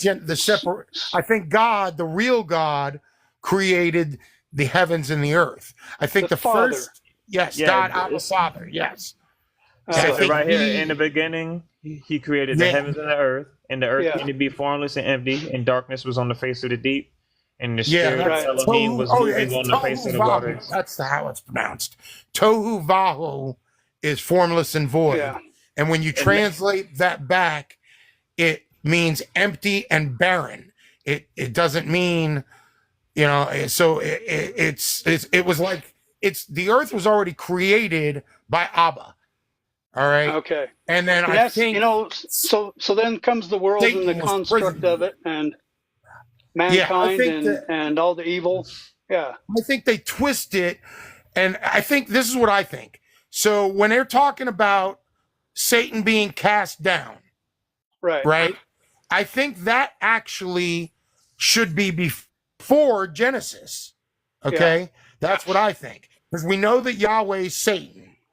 So the Yeah. earth was formless and void, Yes. tohu vahu. it's right here It in was, Genesis 3 or Genesis 4 where Satan is separated. It says in yeah, Genesis I think 3, the and firmament was to Elohim said, separate no, no, Yahweh well, yeah, from but God. what I'm saying is, it says, and Elohim said, "Let light come to be," and light came to be. And to what I say is that's the angels being created. And it says, and he saw the light that it was good, and he separated the light from the darkness. Now it's the war in heaven, and that's when the angels that fell get separated. That's the thing, though. You got to remember when they say Elohim, that is plural. Elohim means shining ones. So Elohim are the Canaanite pantheon of Yahweh and Elion and Baal and Marduk and Chemosh. All of those gods in the Bible that are false gods. The divine council of Psalm 82. That is the Elohim. When Yahweh goes before the divine council in Psalms 82, he's talking to the other Elohim. They're all, so I think they're the ones, that's where I get from the Enuma Elish and the Sumerian tablets, because they have the Garden of Eden. They have Cain, they have Adam, Eve, they have it all, but they tell you that there's a pantheon of Yahweh and his cohorts and his daddy El Elyon, and then he wanted to. So I look at it as, and I can't prove this, but it makes sense to me. So this is my thought on it. So the pantheon was the Elohim were Satan and his angels being cast down to the abyss. That happened already before Genesis, before the creation of mankind. And then the Elohim created our flesh, formed man from the dust of the ground. And he used what he was imprisoned in with his buddies. They were cast down here. So they were stuck. So it's kind of backwards. Revelation goes before Genesis, Satan and his cohorts, and that you get that from the book of Enoch, where the Watchers came down in Genesis 6:2, I think it is, where the sons of God mated with the daughters of men. Daughters of That I men. think, yeah, I think that's the reference to the Watchers, and the Watchers are the Elohim, which are the Canaanite pantheon of El Elyon and his 70 sons, pretending to be God. And that's why Yahweh, when it says, when Lucifer says, I will ascend above the throne of the Most High, I think that's Yahweh talking about his daddy from Deuteronomy 32:8 and 9, El Elyon.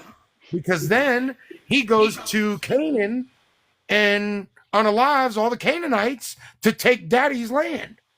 Because El Elyon was the God that he's still not Abba, but he was the God that the Canaanites worshipped. He was the father of the 70 sons from Deuteronomy 32:8 and 9.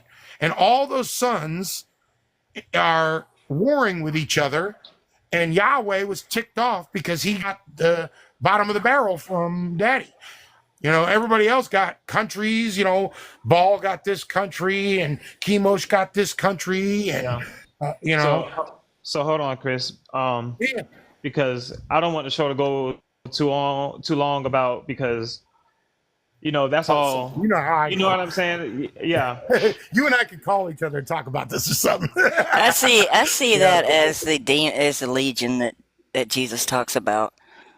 We are many. Yeah, that's. I mean, that's what they're fallen spirits. No matter how you look at it, Yeah. either way. Right. Yeah. But, I know what brought me here. I know So, what yeah, brought that's a me here beautiful to this thing. exact moment in this day today. And it sure wasn't Yahweh. Oh no, This has been we've put all hard been on my guided heart by to share with Abba you himself. people, and I'm glad that I did. yeah, Now, I'm glad you did too. And Yeah, that's I mean, Yeah, I'm very glad. it's just, I don't care where I came from because, and I made a comment to my brother-in-law a few years ago, and I was like, I know where my dad is buried, but I also know where my father's at. And he looked at me like he just got hit by a train. He's like, what? And I said, no, I know where my father's at, and that's all I need to know. And that's truth. When it comes to the simplicity of it, it is. It's like anybody can go on and on and on speculating. We're talking about a book that's thousands of years old. Who knows how many times it's been twisted and perverted, but and the it's red given to us letters. by liars and It deceivers. is. And it's like, so the ultimate, if you believe in Jesus, I know I have that relationship with the Father. It's been shown to me. Those Well, odds that's could why Jesus never. told us not to care about the flesh, because Yeah, this flesh wasn't created by his well, Father.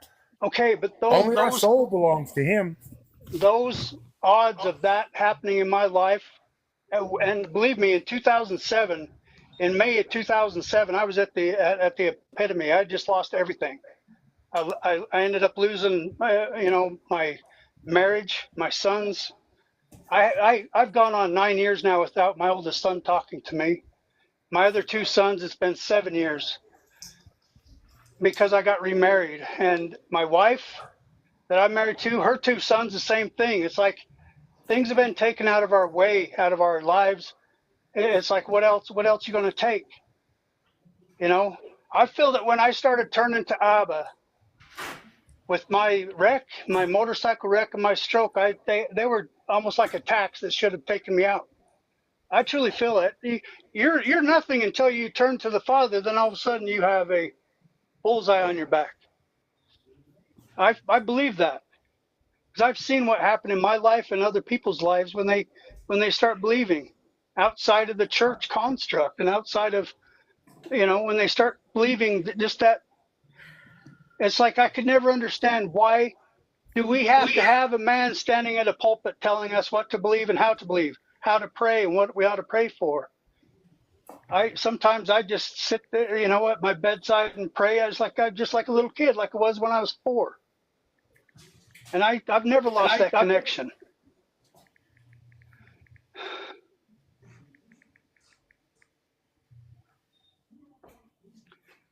Anyway. Kip, I want to thank you. I don't know if you heard me earlier, man. Thank you for your testimony. That was amazing. And it's really good to get it off your chest and talk about it.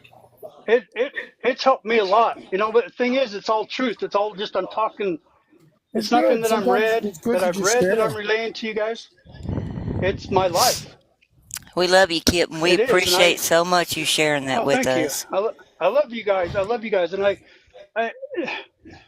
the other day, there was somebody that got on there and razzed you guys, and it'd say, I'm good. I love you guys. See you. But I don't think that guy knows what love is.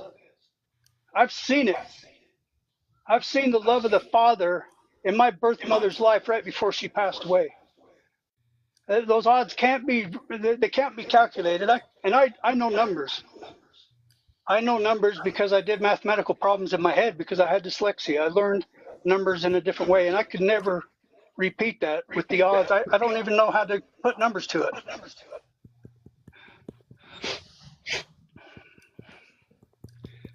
So anyway, I just, it can go off the rails. I'm sorry for asking a question about. I just wanted to understand because that's what I feel. Don't be sorry for anything. We love questions. It gets our minds thinking, gives us something else to dig into and figure out.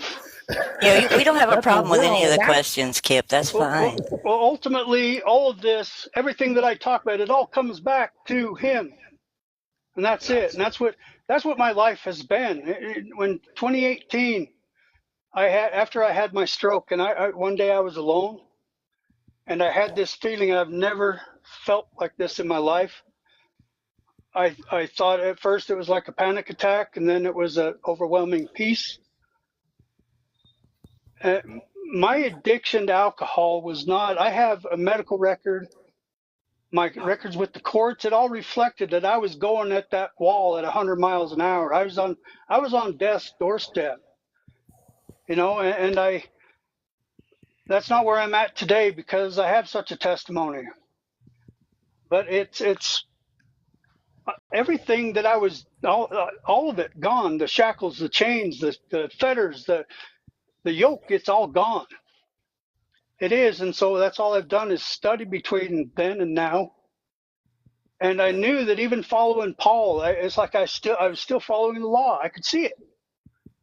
I say it is. And it's the hook. The key to remember is Jesus said, do not think that I came to judge the world. I came to save the world. For one is your accuser. Later, he says, one is your accuser, Moses. Yep. Him who you trust. You don't trust me, but you trust him. And he's the one that give you all this stuff to bind you up and trick you up and trap you and make everything so complicated and nuts that it doesn't even, you don't even know what's up and what's down. And that's what the enemy tries in every situation.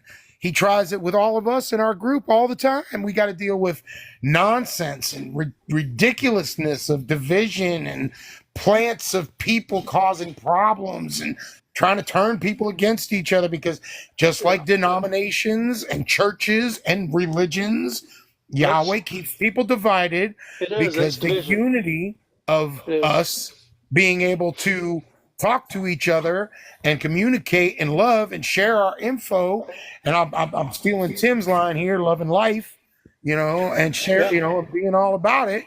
That's dangerous because just like the Tower of Babel, he had to separate because we'd figure it out.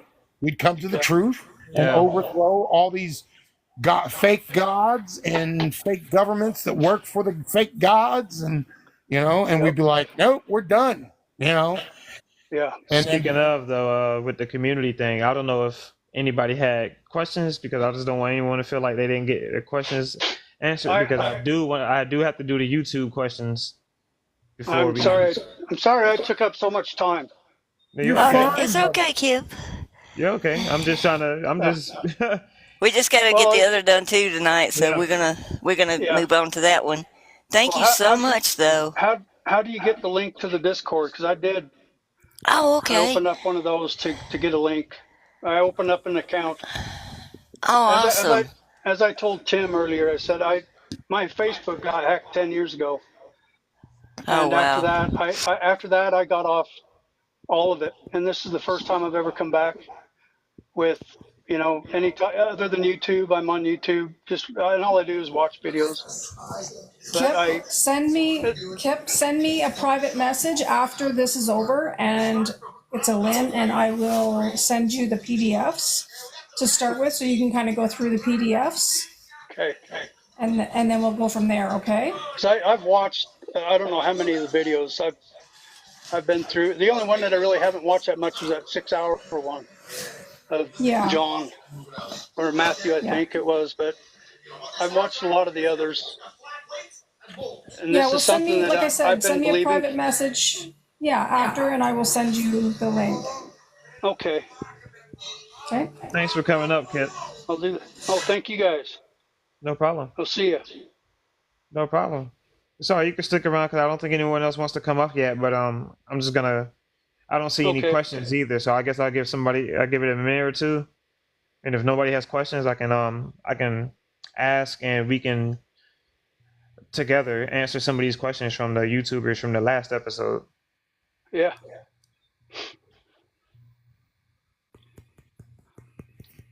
So far, I don't see any questions. So Anybody? Anybody? Going I'll once? start. I'm Going gonna start twice? answering some of these questions, and if anyone have any questions in between, I'll do my best to find it. Okay. So this one's from and forgive me if I don't say your name right, but HN from YouTube. He was just wondering about you know how in French it's like Jesus, like Suis. I may be saying it wrong, but he's asking, does it change anything for you, artists, like what you believe about his name or anything like that? Do you think it's significant at all? Say that one more time. He's asking, what are your thoughts on the French version of Jesus' name? Does it mean anything? Is it significant to you at all? I think that he said he came in the Father's name, so the other is a lot more significance to me. Because if you put the Jesus in front of the Bar Abba, it would be I am the Son of the Father. Okay. So that would mean more to me than because he's not saying that he's just I am like in the Old Testament. You know. Yeah, and I heard that too. I'm a Faye in the chat that is it means Hail Zeus. Yeah, yeah. I'm pretty sure that's the. Is that the Greek artist? You'd probably know. Which one? Where it could The Hail Zeus. Jesus, Hail Zeus in Jesus Greek. is Spanish, and I think Yeah, his and name they in Spanish means Savior. Mm. And can't remember. Jesus in Latin would mean earth pig. Yeah, that's what it means in Latin. So there's a lot of different ways you could look at this. That's why he tells us that it was, I'm not important. My words are what's important. My teachings. Remember to be love and life, as Tim would call it. Yeah, I think we gotta do our best to stick to the ideas and the principles and the character that he's teaching, just because they're doing so much to hide things, hide their name, and Oh yeah. you know what I'm saying. So, and even if you know his name, I guarantee if you know his name, but you don't practice his character. Even he said, "Those that know my words, but don't do them." The You know. whole idea of translations of names is so ridiculous. Like as if, okay, so Jesus is going to be mad at you because you spoke a different language. Like, that's ridiculous. He says, I'm not going to judge you for anything. Let alone does he say, the pronunciation of Yeshua, Jesus, whatever, technically Yehoshua should have translated to Joshua if in English.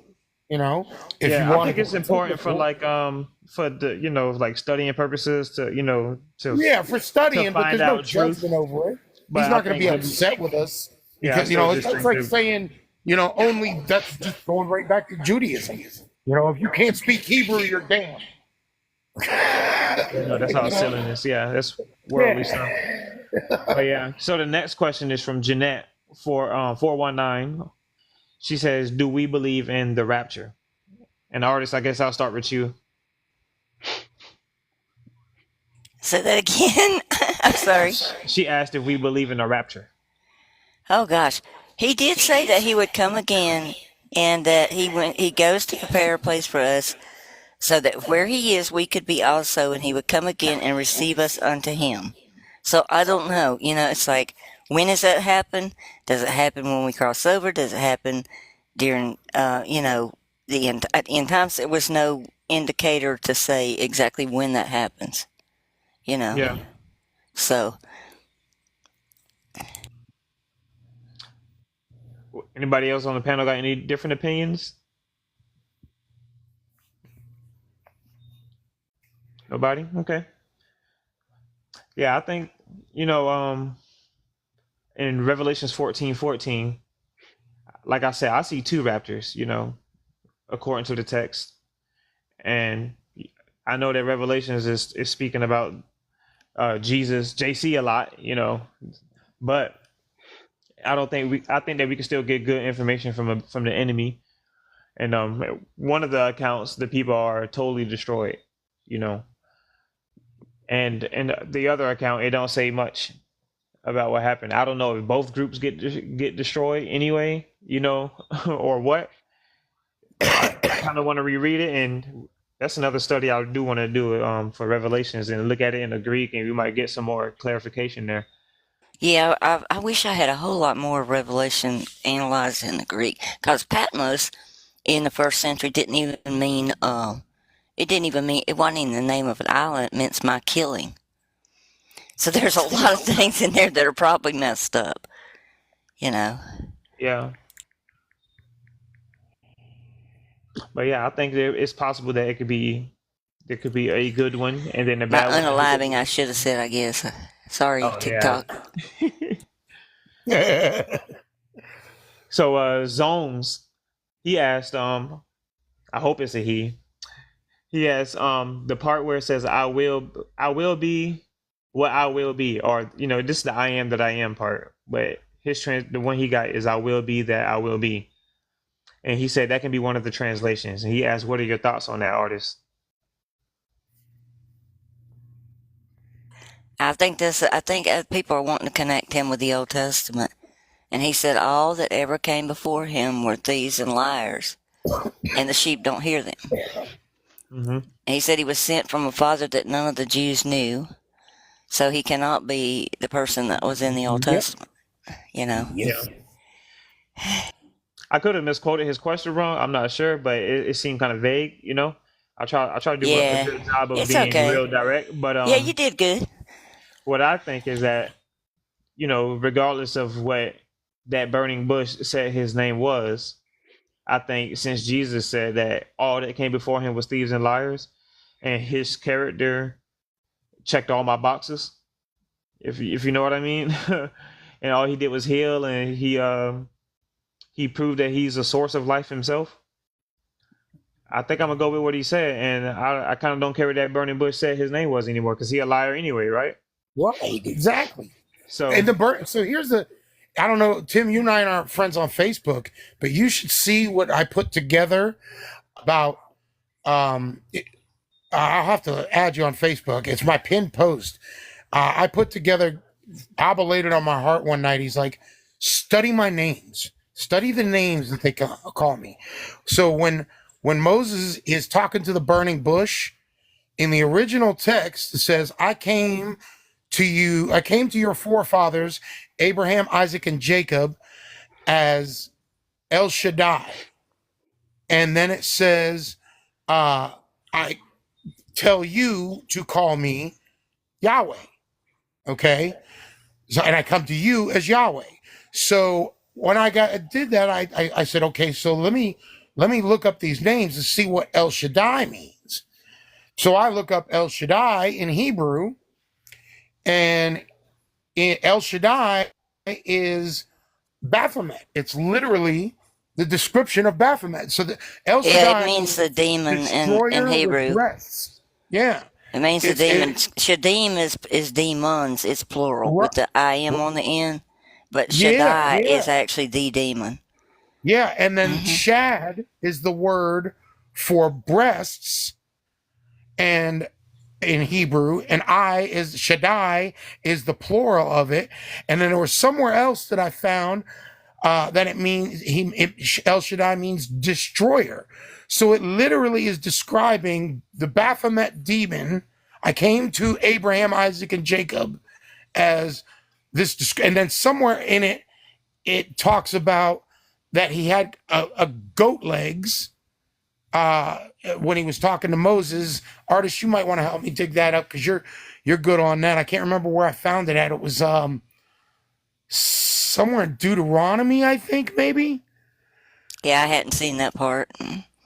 But when you go back to the original scripture, the original translation, I've got it. It's my pinned post on my Facebook page, but it literally gives you. He's the destroyer in the who's Apollyon, Apollo, the destroyer. It's telling you that the guy that came to the Jews was the destroyer, the Baphomet. He came to Abraham. The guy that went to Abraham in the very start was El Shaddai, the destroyer. It's crazy. So Yeah. it's right there. You just got to go translate it back to the other languages. Yeah. I don't really care too much. Like Tracy said, I don't really care too much to even learning their names. I wish I never even knew them, honestly. But hey, I know 'em. Well, I do it because I like to go. So, like, I've been uh lately because I've been I had to go back to work. My unemployment ran out, so I went to work, and I've been stuck working 12s, and it's driving a swing shift. So, and tool and die, I can't really I gotta be working. So what I've been doing, because I miss you guys' lives, so I've been keep getting invited to these recommended to these pastors' lives. So I go in and I use this to show them, and I can see it.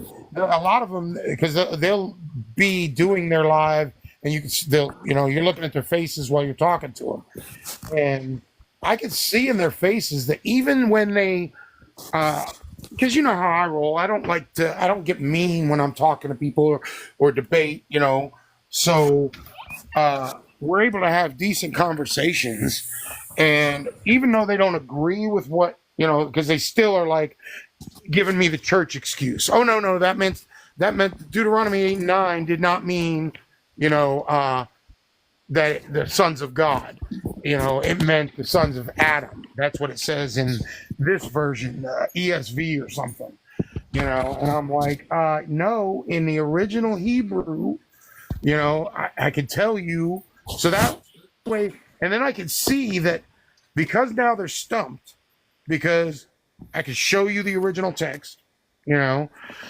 So now they're stumped, and they most of the time then they'll start getting upset. Some of them don't. Some of them are just like we can agree to disagree, but it's planted the seed, and I can see in their faces like they're genuinely like shocking, like, oh wow, I just looked that up and it really does say El Elyon gave Yahweh, so when they see the original names, it helps open more eyes, I think. yeah. And everybody got other reasons that help them believe. Some they need the translation, Right. and some they just need some good reason and logic. But I got three more questions from YouTube. Trapped in room 11014 asked in John 4:21 through 23 when he speaks about at the end. It says or at the end of the paragraph, I want to say. It says the Father is seeking such people to worship Him. And in his opinion, he says that Father doesn't require worship. And If he meant teaching as worship, then that's fine. So again, artist, he wants to know your thoughts on that and the translation, possibly. And that's John 1, what? That's John 4:21 through 24. Okay. 4:21.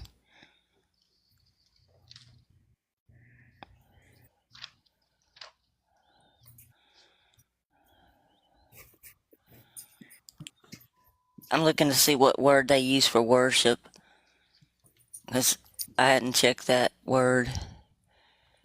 Okay.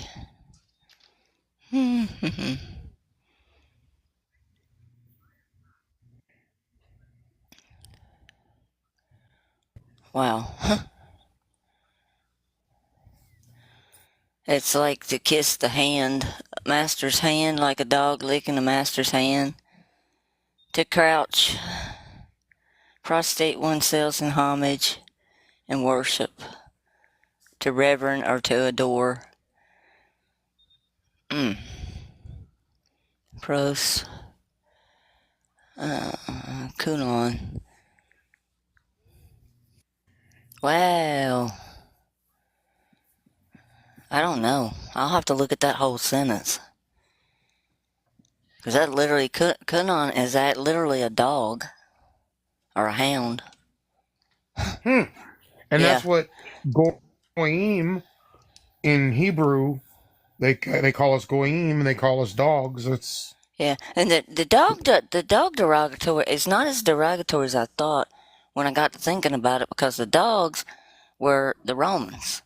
You know, Romulus and Remus, they called them dogs because of yeah. their belief in Romulus and Remus. So I don't think like Jesus calling the woman a dog, you know, or talking about the dogs to her, I don't think it was as derogatory as we think it is. I think it was denoting who she was, and you know, Yeah. like what race or whatever. It's like, so I'll have to really look at that sentence. I don't know yet, because that's an odd one. Man, so there's the Revelations study, there's this, and then there was one more, and I hope I remember. I'm gonna listen over it anyway again and write it down, because I'm writing down some of these topics that we should Yeah, just so they possibly. know, everybody knows, I don't just make something up. If I haven't totally analyzed it, I gotta go look at it, you know, Yeah. because I don't want to just answer somebody blindly and just make something up, because that wouldn't be right, you know. I always say there's two ways to always be right. Either know everything or don't talk about what you don't know. I don't Exactly. think I don't think yeah. I don't think there's any way that any of us can be completely right and know everything until we get out of this flesh. When we're in our spirit bodies, I think it's going to be like, wow, I just got a download of, everything now, and I know, then we'll know the truth, because there's not going to be any lying when we're free. Once we're back with Abba, there's no lying, there's no deceptions, there's no division. Everything's unity, love, peace, harmony. Yeah. I mean, like Bookham said in the comments, it is okay to have your opinions and speak about, you even speak about things, but if it's an opinion, just make sure that's known. That's, you hear me say sometimes, I'm not dogmatic about this. This is what I think, and you said it as well today, Chris. I think this, you Yeah, know. I always say it too. So yeah, but to say it as if you know it, I think that's the main thing we really Right. got to Yeah, focus yeah. on. But Nikki Moran 2377. I don't know if I left the A out of there for that. It might be Nikki Miranda. Hi, Anyway, Nikki, if you're watching. Hey. hi Nikki. um, she asked, "Will Father take us before things get, really bad or disastrous, or go to poop?" She feels like he would, like any good father. But again, she wants to know the panel's thoughts. I have a feeling he will, but I don't have any concrete proof of it. That's You What was the know? question again? that's what I told her too. The question was, "Will Father take us from here before things get bad?" Basically, will he rapture us? Basically, A rapture. basically. I don't think it matters, because so my opinion on that is Jesus told us, and I always like when I picture Jesus talking to these people, I like picture him laughing at them, like he's like, really, you're asking me that? I told you got to shed your flesh. No flesh will enter the kingdom of heaven. I already told you that. So when you shed your flesh, and then he says endure to the end. So the end, that's each person's end. When you shed your flesh, then your spirit is free, and then you just go to the white throne of judgment, and and this is my theory, you go to the white throne of judgment, and Yahweh and his little minions of Elohim are going to try and trick you that you weren't good enough. And then you have to be adamant. No, I am good enough. I was set free by Jesus. So I am good enough. So send me back to Father and leave me out of your mess. You guys do what you want with your little abyss down here until Father says no more. That's the way I look at it. Yeah. Yeah, I mean, I really hope that he does. Like I told you in the comments, I surely hope so. And I am kind of prepared for the worst, hope for the best kind of guy. You know, Yeah, but same here. and I can be honest, and I ask when we debate people, they can't answer things straight up just because it won't look like it's going in their favor. But I'll tell you straight up that if I was a dad, I would do it for my kids, and I think that the father is 100 times better daddy than I would be. So Yeah. That's something if you want to help me do some research on that artist, I think that twinkling of an eye crap that Paul says, I think he might have stole that from Jesus.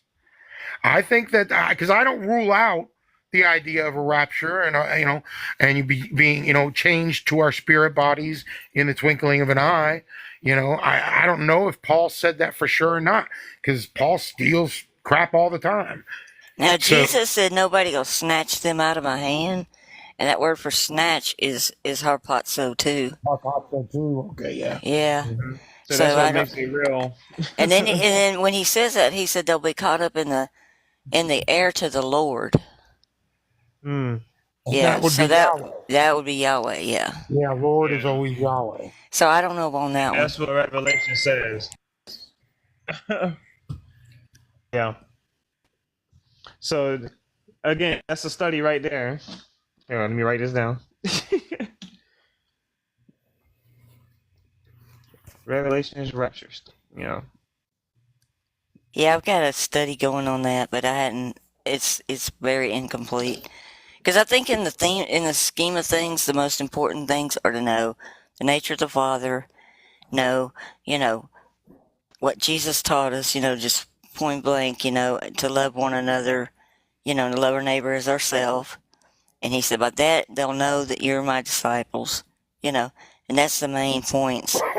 After that, everything else is just extras added on, that we might enjoy knowing, but it's like, they're not important into whether or not Father's going to accept us and that kind of thing. Because Father Yeah. he loves us all, Yo, you know. yeah. It's like hmm it's like being on death row, knowing the day that you're gonna get taken out of here or something, and it's like Yeah. how much you want to know, you know what I'm saying? So And it's fun to get those things and learn them, but it's not like the all be all that we got to have. yeah, it's not gonna change his death date basically if he's on death row, him knowing. Not that it's bad that he Shannon's got a knows. question there. Hey Shannon. Hey, What's up, bro? where in the where Hey, in the Shannon. hi, where in the scriptures have you found that Jesus Barabbas talks about a white throne of judgment? I know it's in Mm, Revelation. It might be in the Old Testament. I don't know, but I don't recall that's him a good ever point. saying. I think that's probably the Christ one that talked about that. Yeah, And I and think I'm that's wondering why if it's it wasn't the Yahweh's Catholic white Church throne. is that judgment thing.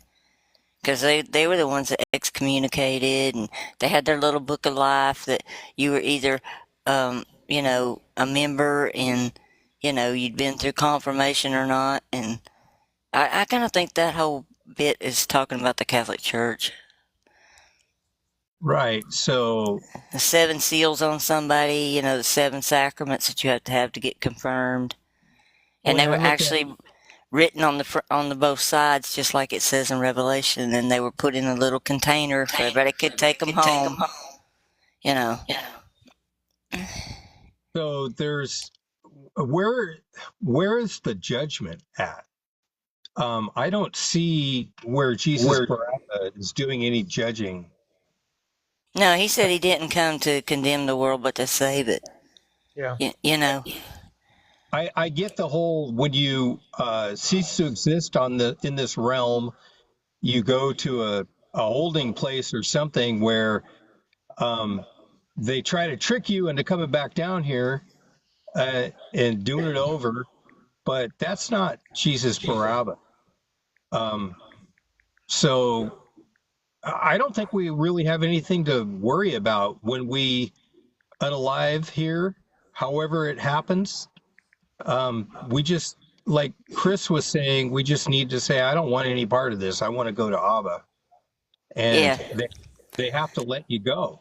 They can't, if they can't trick you and send you back down here or whatever they got, whatever they do with this, they won't be able to do it because Barabbas said, like you just said, he can't, nobody can snatch this out of his hand. Yeah. Yeah. Jesus said that he's when I forgot what verse it was, but when they asked him about being the judge or judging someone, he said there's one who judges. Almost in the same way when he says your synagogues or your law, or there's one who accuses when speaking of or Moses, calling him the accuser. But yeah, he didn't put that on himself or on the Father. No, he didn't. I don't think they judge. That's why he says, "Judge not, at least you be judged." And when he says that, he's not saying that at least the Father judge you. He's saying at least you be liable, you be released to the wicked one, and he'll judge you. Because you only got 2 masters. You don't have a choice. You got 2 options between life and death. You can either be on life side where there is no judging, and where he'll forgive your sins, or you could be on death side where Yahweh is your king, and Joshua 24 says he won't forgive your sins. And so he will judge you because there's no way you'll be perfect the whole time. So that's just a trap, just like the world system today. They'll take something that's not evil, put a law on it saying don't touch it. If you touch it, you got to go see a judge. That's right there, prepared for you, ready to put you behind bars.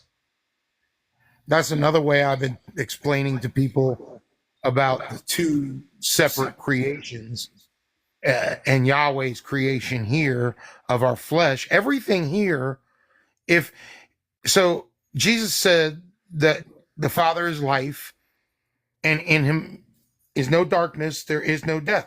The final thing that supposedly Jesus conquers is death, if that's a proper scripture talking from Jesus Barabbas. I don't know, because you don't know what was twisted and stolen.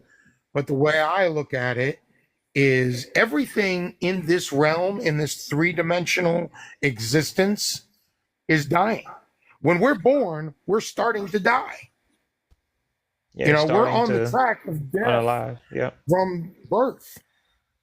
Trees are on the, plants, animals, everything in this existence is on its track to death from the minute it starts its life. Therefore, that can't be a creation of Abba, is the way I look at it. That's why I think Jesus said you must be born of the Spirit to enter the kingdom, because nothing that's dying can be around Abba. Yeah, so spirit doesn't die. You said, matter. "Fear not don't fear the one that can unalive the body." Right? Yeah, exactly. Yeah, that's the way I look at it. Yeah, I do have one more question from the YouTube as well. Okay. And this is mystery YouTuber, because I couldn't find you, and but you had the same question as Dan from my job, And he said, why would God let the devil hurt and deceive us unto death? Because flesh doesn't matter. Because this, it has nothing to do. Yahweh cares about the flesh. Anything that has to do with death does not mean anything to Abba, because our soul is eternal with him. There is no death for the real version of what we are. So what belongs to the Father is eternal. It does not die. So that's the way I look at it. People cannot, it's all about separating your mindset from this realm, this reality. That's why Jesus said, you can't even imagine what it's going to be like when you're out of this realm. So, nothing here. You got to separate. That's why Jesus told you specifically. You just quoted it a minute ago, Tim, when he said, care not about who can. He's telling you, don't worry about death.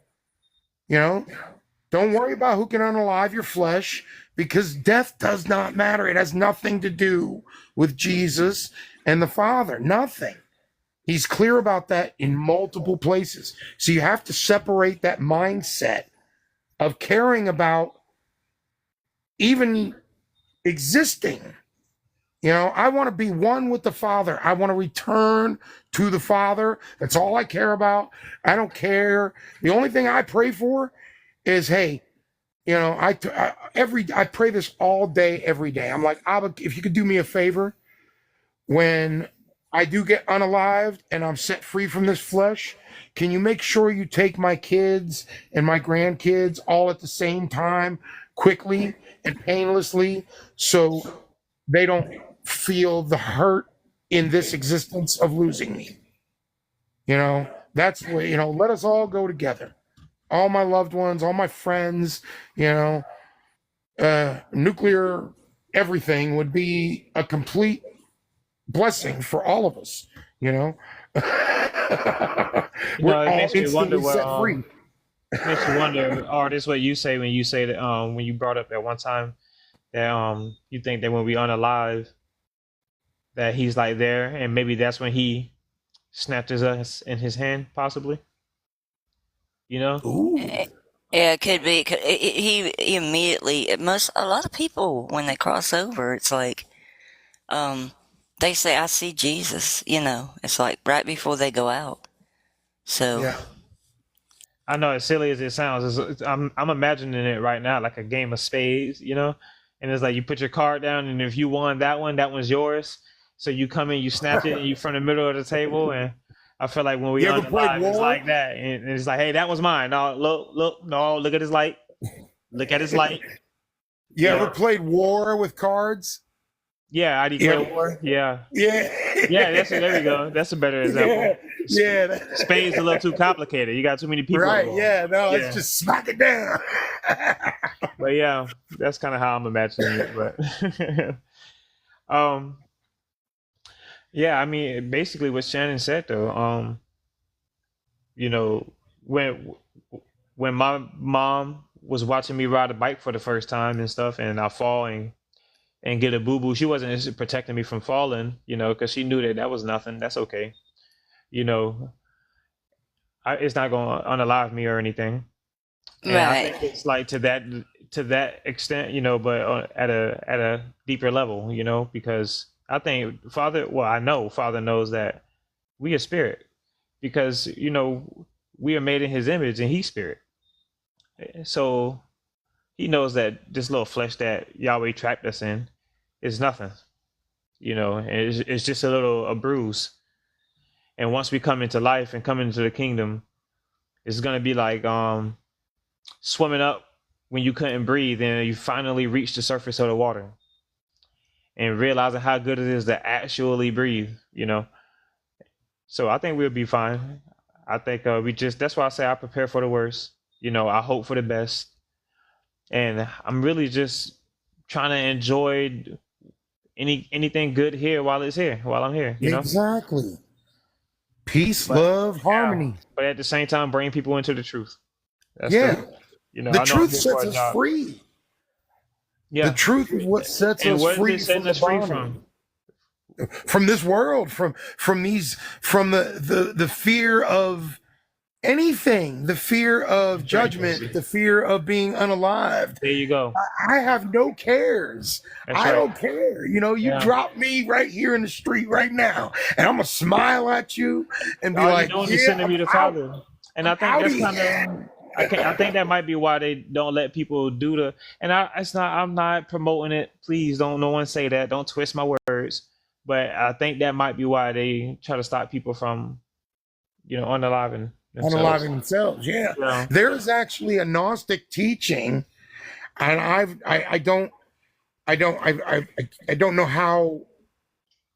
I used it to comfort a friend of mine whose son unalived himself, and he's a Reformed Catholic coming to the truth, of most everything that we we've been friends for 20 years, so I'm trying to comfort him, and he's the church is telling him, oh well, your son is in hell now because he unalived himself, and he's like, Yeah, I think that's that trap that they try to right, keep you in, and yeah.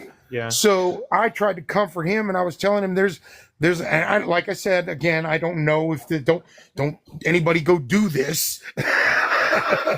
All right. So there's a Gnostic teaching. I think it's from the Gospel of Judas, and I don't know what's real about that or not, but it tells you that there was Gnostics that would dehydrate themselves to return to the Father, that they would just fast themselves from water until they unalive themselves. That way it was a peaceful way to go to return to the Father without, doing something like a pew pew or, a hurting way of unaliving yourself, yeah. and, I was to use And that to tell him.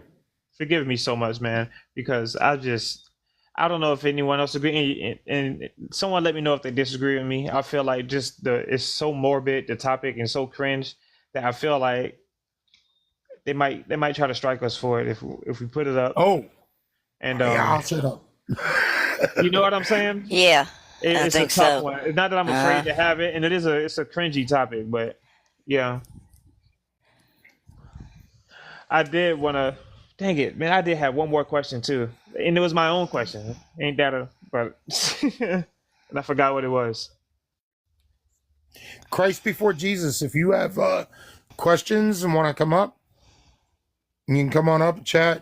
I mean, I already invited him up. He said he was just listening. I do have okay. questions about unaliving. I've got several family members. My dad and my brother unalived themselves a long time ago. And I have questions about if they, if they had to come back down here and all that. Um, I have questions about that. Like, have I gone across? Shannon, you and I can talk in the chat about that if you want. Well, I'll I just didn't want to say the actual thing so much. You know what I'm saying?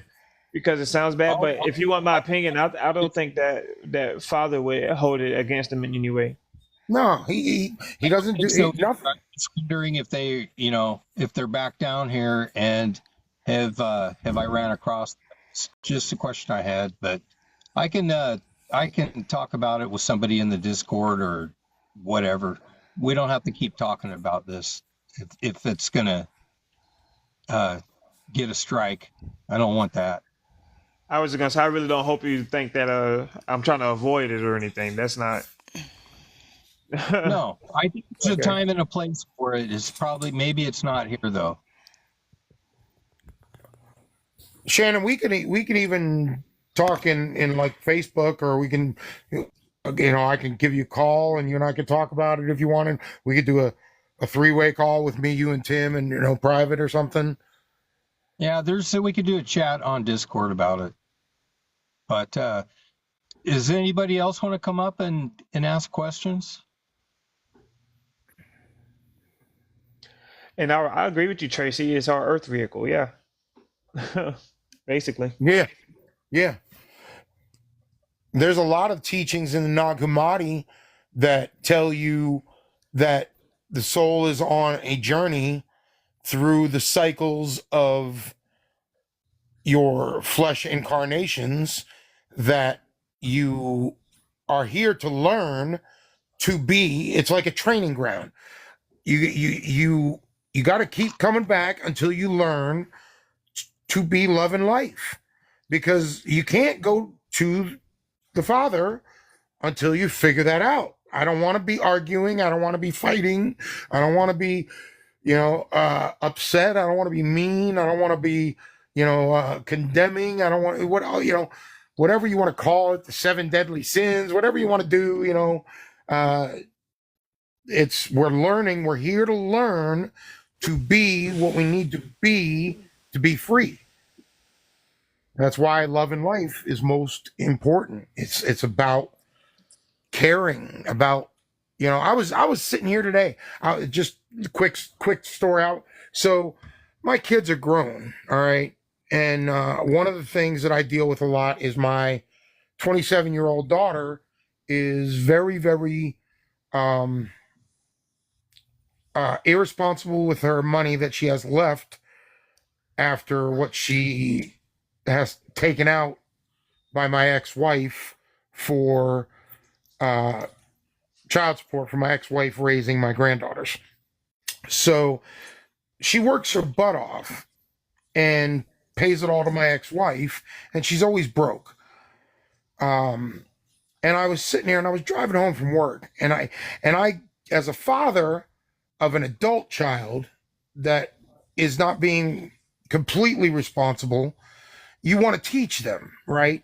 So I tried to crack down for like the past year or so and be like, nope, I'm not giving you more money. I'm not giving you this. I'm not doing that for you. You got to start learning that responsibility. I'm trying to be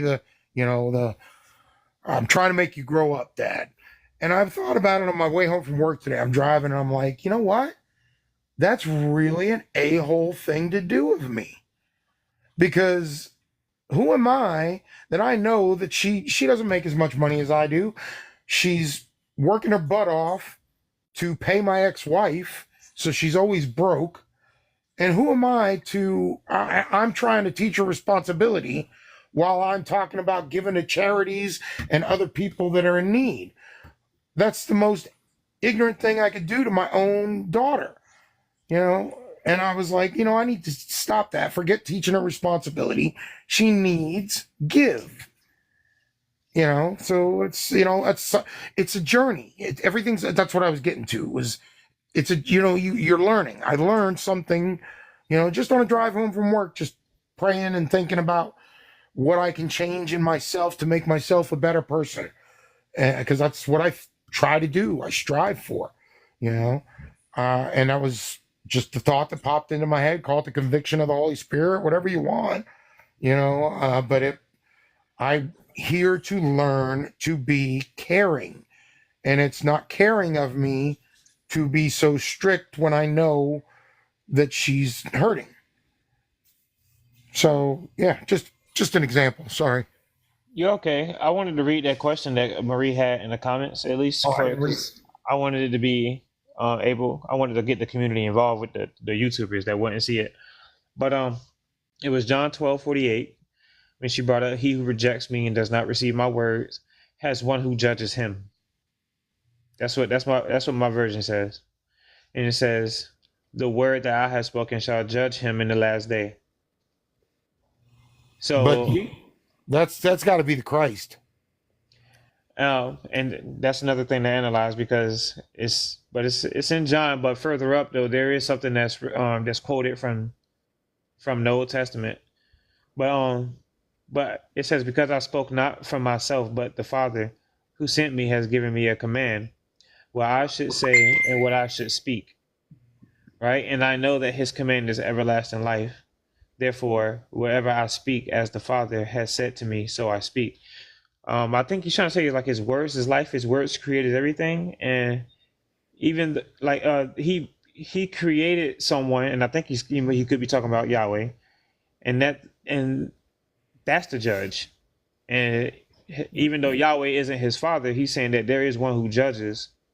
But I could be wrong. Of course, this is just me, and this is I think a lot, basically. Not I know, but I did write it down in the study topics that I wrote down for today. So, and you're on the study group, so we definitely gonna find out. We will. I don't think there's any more questions. We got them all. I think that was pretty useful to answer the questions from YouTube. Oh, I I like love it. Thank you for bringing that. That was awesome. Yeah, Yeah, that's pretty cool. that's going to be Yeah, a daily thing now. I think so. That's awesome. That really, I mean, that gets people's too. Like they get to see that we actually do care. Hmm. Yeah. Yeah, I See, I think it's told y'all great. she like y'all. See, they was like, man, she don't mess with it. No, just playing. Let me stop messing around. Tim, you got to be careful, man. Things get twisted up, man. You can't say stuff like that. I think I'm gonna call it here for tonight because it's kind of dying down. People are going, because they're probably having to go to work and all. But Yeah, man, I thought this was great tonight. Thank you guys so much. I mean, no I really problem. really enjoyed this live tonight. It was pretty Yeah, I'm good. We glad I got missed you like guys. 48,000. Glad I I was able hope to we all talk to got you. the same. Do we all got the same number tonight for how many likes there are? I got I got 48,000 too. 48.2. I got Okay. 48 too. I reported that last time, so maybe they looked at it and fixed it. 48.3. Yeah, Yeah, 48.3 that's what is I what I got. show too. Awesome. 43, Yeah, 48. so they fixed it. That's great. They actually listen. Cool. All right, man. We'll see you guys next time. And I love you all. Have a good yeah, evening. love All you right. guys. Love you guys. Good I missed night. you. Good Bye. night.